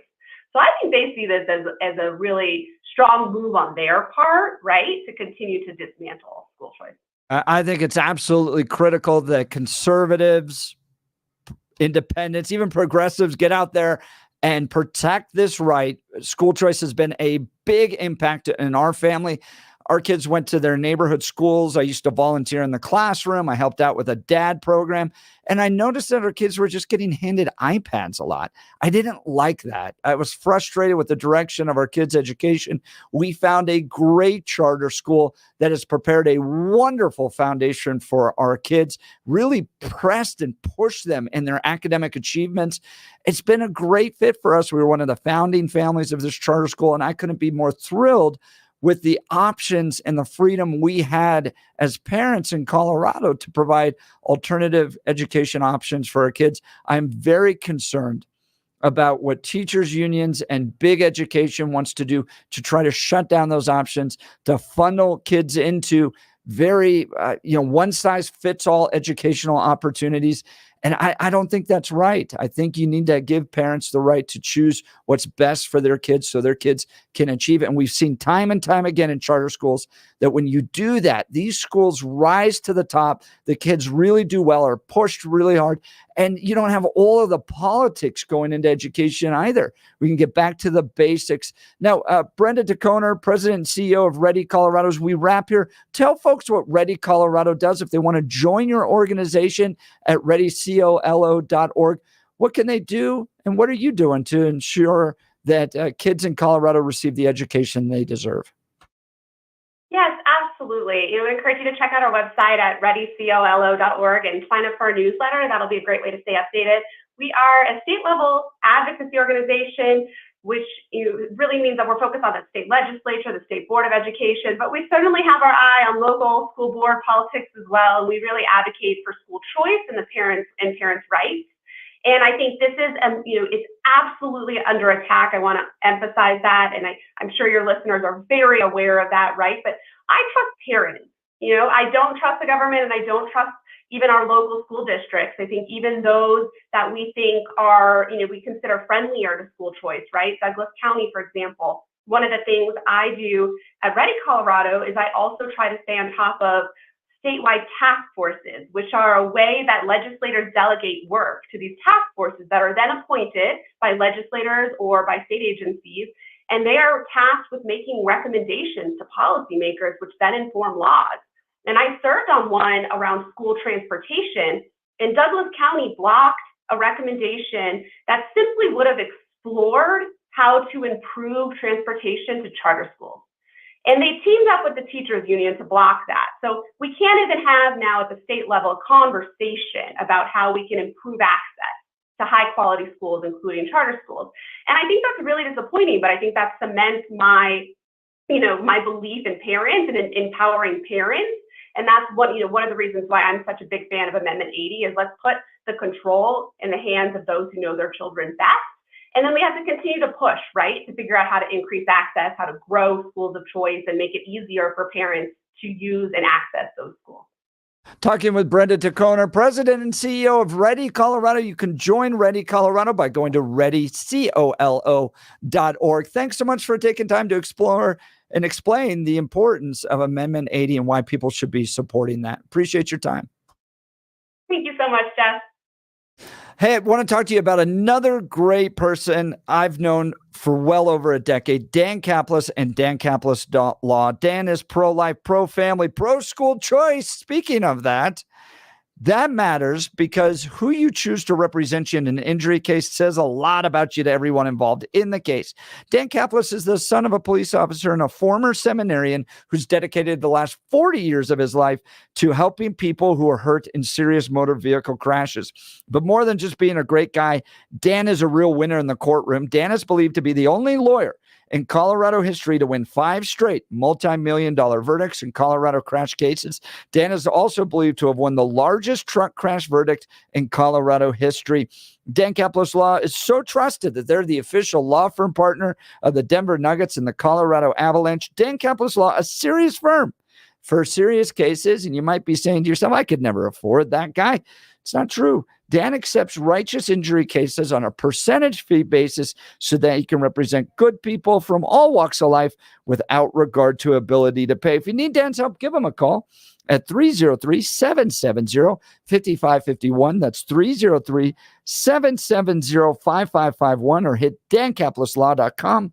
That's Dan, C-A-P-L-I-S law.com. We'll get to calls and texts about Amendment 80 next. You're listening to The Jeff and Bill Show. Denver's talk leader, News Talk 710 KNUS. At this hour, I'm Christina Awayo in Dallas, and here are your top stories. Department of Homeland Security billboards that offer free legal services to illegal migrants who are in custody have gone up in Texas. The billboards read, quote, "Your brother in immigration custody has rights."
Well, it's cold out there today. The first freeze hitting Denver, Bill. Yeah. It's going to be a high of 42, and then tonight it's going to get really chilly. So if you haven't gotten your sprinklers blown out, you better get it done. But look, if you wanted to go skiing this year and get ready for it, but you got arthritic pain, you got to check out our friends over at QC Kinetics.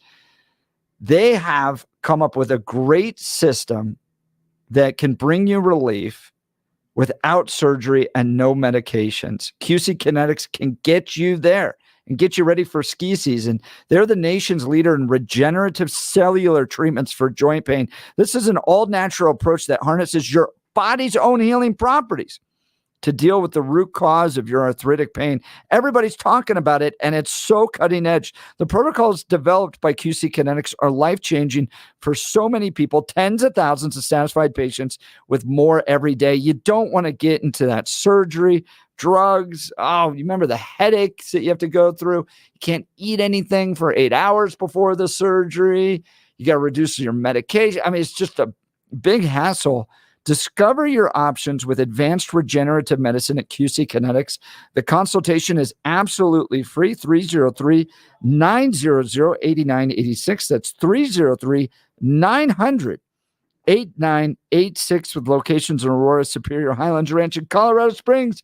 It's cold weather. Get ready for that skiing out there. All right, let's go to the phone lines. Amendment 80, Joy Overbeck. Good morning, Joy. Morning. Oh, hi, you guys.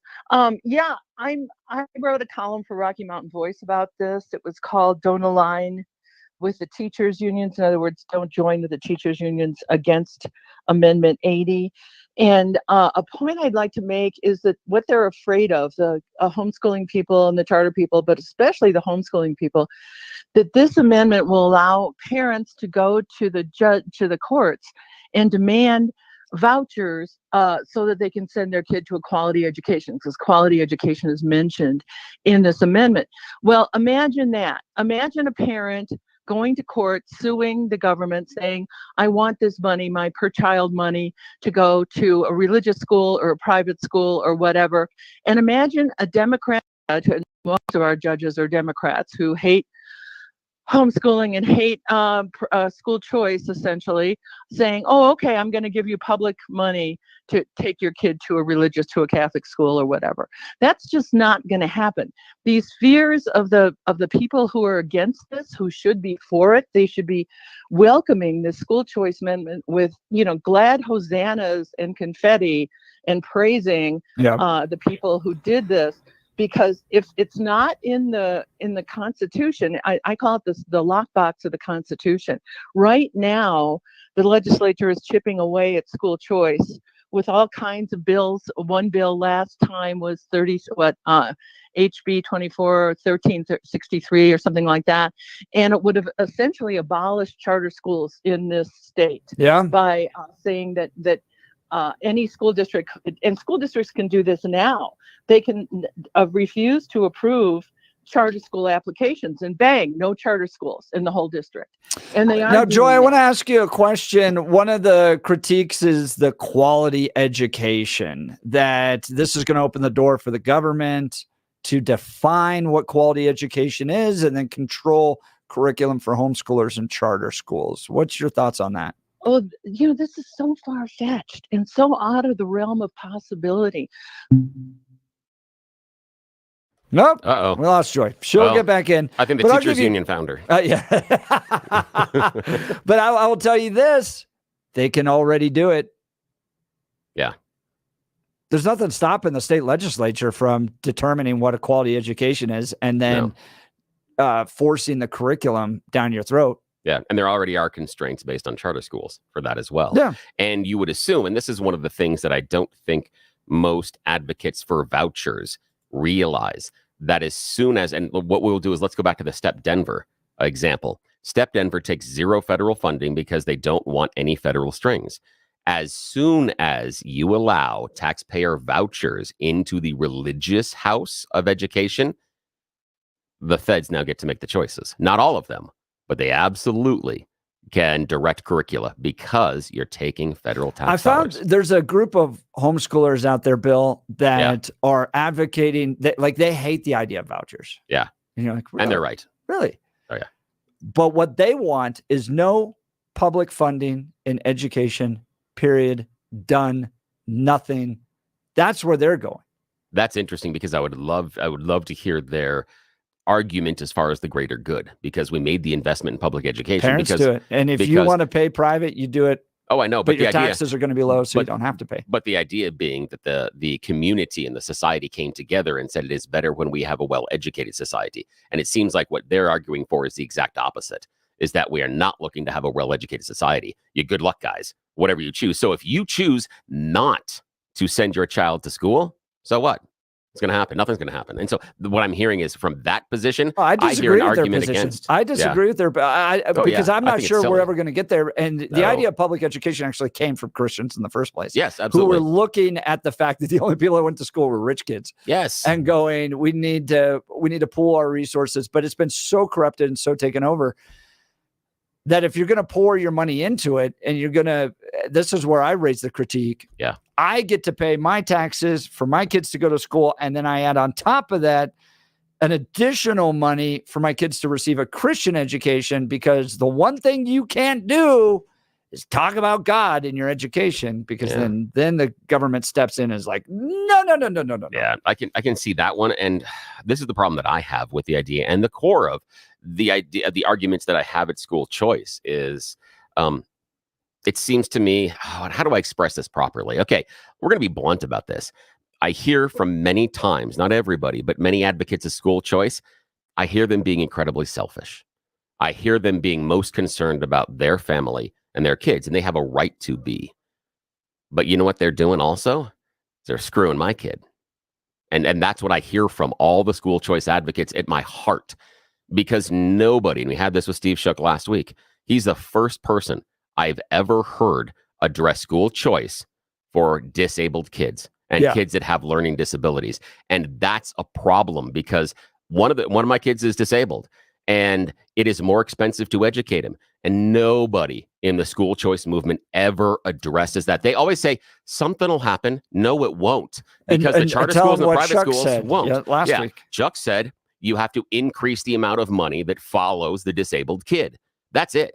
But what I hear from school choice is we are going to take kids out of the public school system, as Jeff says, the government runs schools, and we're going to put them into charter schools. Now, we know it's a bean counting deal. So there's one day during the semester where the state goes around and counts the noses in each classroom, and state funding is dependent upon that. And that's how the charter schools get their money as well. Yep. There isn't a single charter school out there, because charter schools are also done more times than not for profit.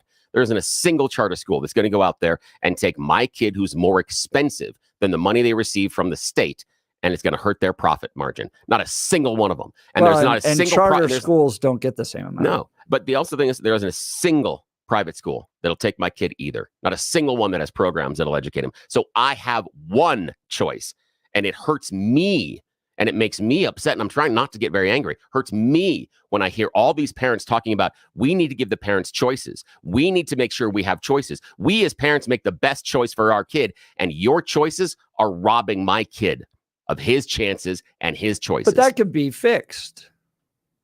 Only if we fund it. Right, and if we fund it. And I don't know issue. Anybody in the school choice movement that has specifically rejected increased funding, voucher-wise. Guess what, though? For kids with disabilities. Who talks about it? Where does it ever come up in the conversation? It's not a matter of them rejecting it. No, right. This is my point. It's not a matter of you rejecting it. It's a matter of when everybody gets together and talks about, isn't it great that we get to have these choices? Guess what's never discussed? My kid. My disabled kid is never discussed inside. And I'm sorry, it pisses me off. Inside the school choice argument, it's always about, we need to make the best choices for our kids, No, you're not making the best choices for all kids in the state. You're depriving kids like mine of a quality education because you want to make a different choice. Nobody ever talks about it. There's nothing preventing the school choice advocates from talking about it, but they never address it. Steve Shuck's the first one in a decade that has had the spine to address it, that at least he's thought about it. And the best part about it was, what was his answer? Well, it's easy. More money. It's that easy. But never in the conversations when these school choice advocates get together, they never talk about a disabled kid like mine. And that's why I disagree that it's all really about school choice and the best choices that the parents are allowed to make.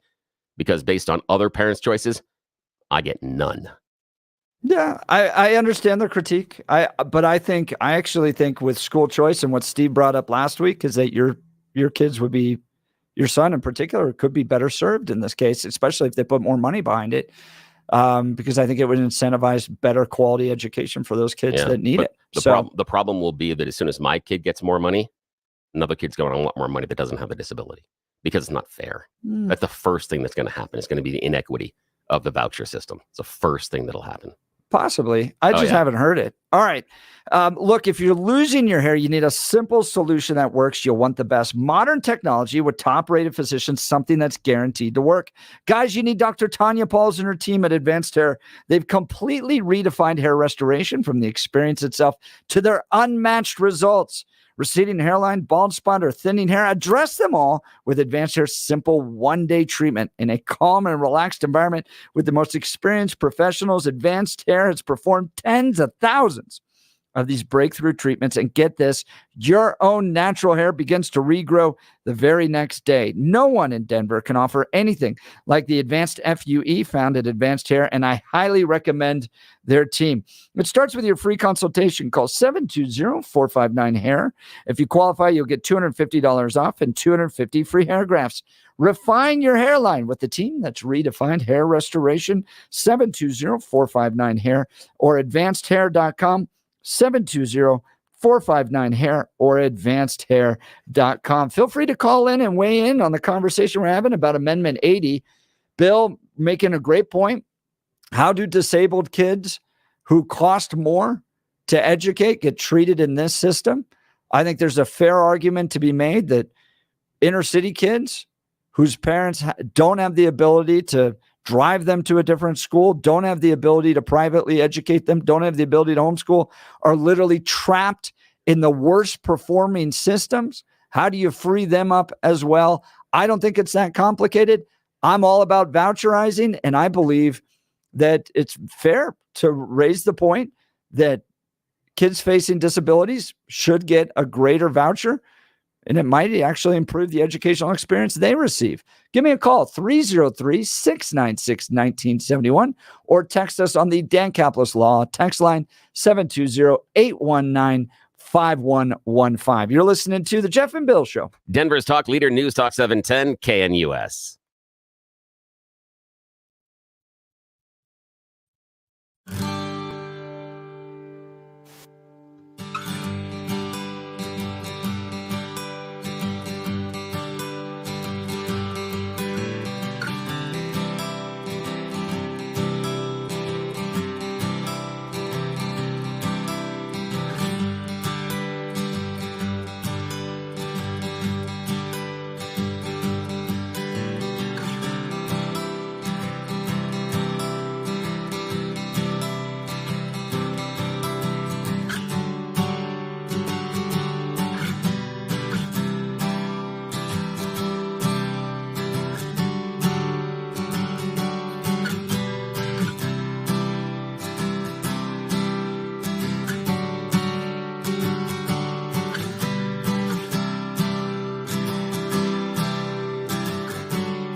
Welcome back to the Jeff and Bill Show. Great conversations, lots of text messages on Amendment 80. Gosh, we are just 6 days away.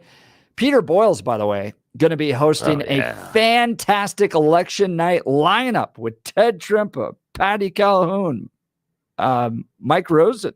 Yeah. We're all going to be joining. We've heard of rumors that Dick Wadhams may make an appearance, but the big guy won't come on our show. Yeah, no, you won't. That's okay. But the big get of the evening, the one that everybody needs to tune in for, is the fact that we're going to have a territory invader. We're going to have a talk show host from a competing brand hanging out with us here with Peter Boyles on election night. Someone whose name everybody knows and is a proud partner of this program.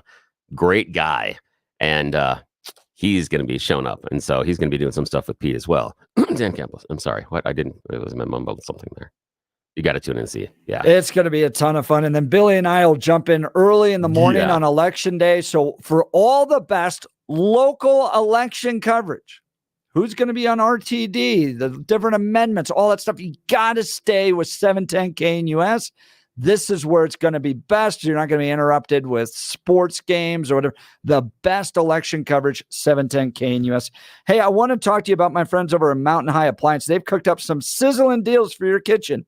Now, for a limited time, receive up to a $1,500 mail-in rebate with the purchase of qualifying Bosch appliances. Enjoy the Mountain High Appliance price match guarantee and special financing options. Visit one of their 4 locations for all the details and upgrade your kitchen with Bosch appliances in Denver at East 64th, Littleton, Louisville, and Glenwood Springs. You know, with Thanksgiving coming around the corner, all the holidays, people coming in, you can upgrade and improve your kitchen appliances. Experience the difference with Mountain High Appliance. All right. If you missed any of the show, my goodness, was it a fire?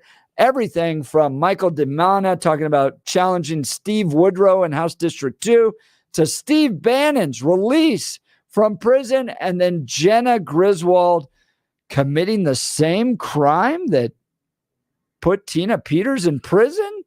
What? Yeah. Even Kyle Clark calling for her resignation. We spoke with Dave Williams.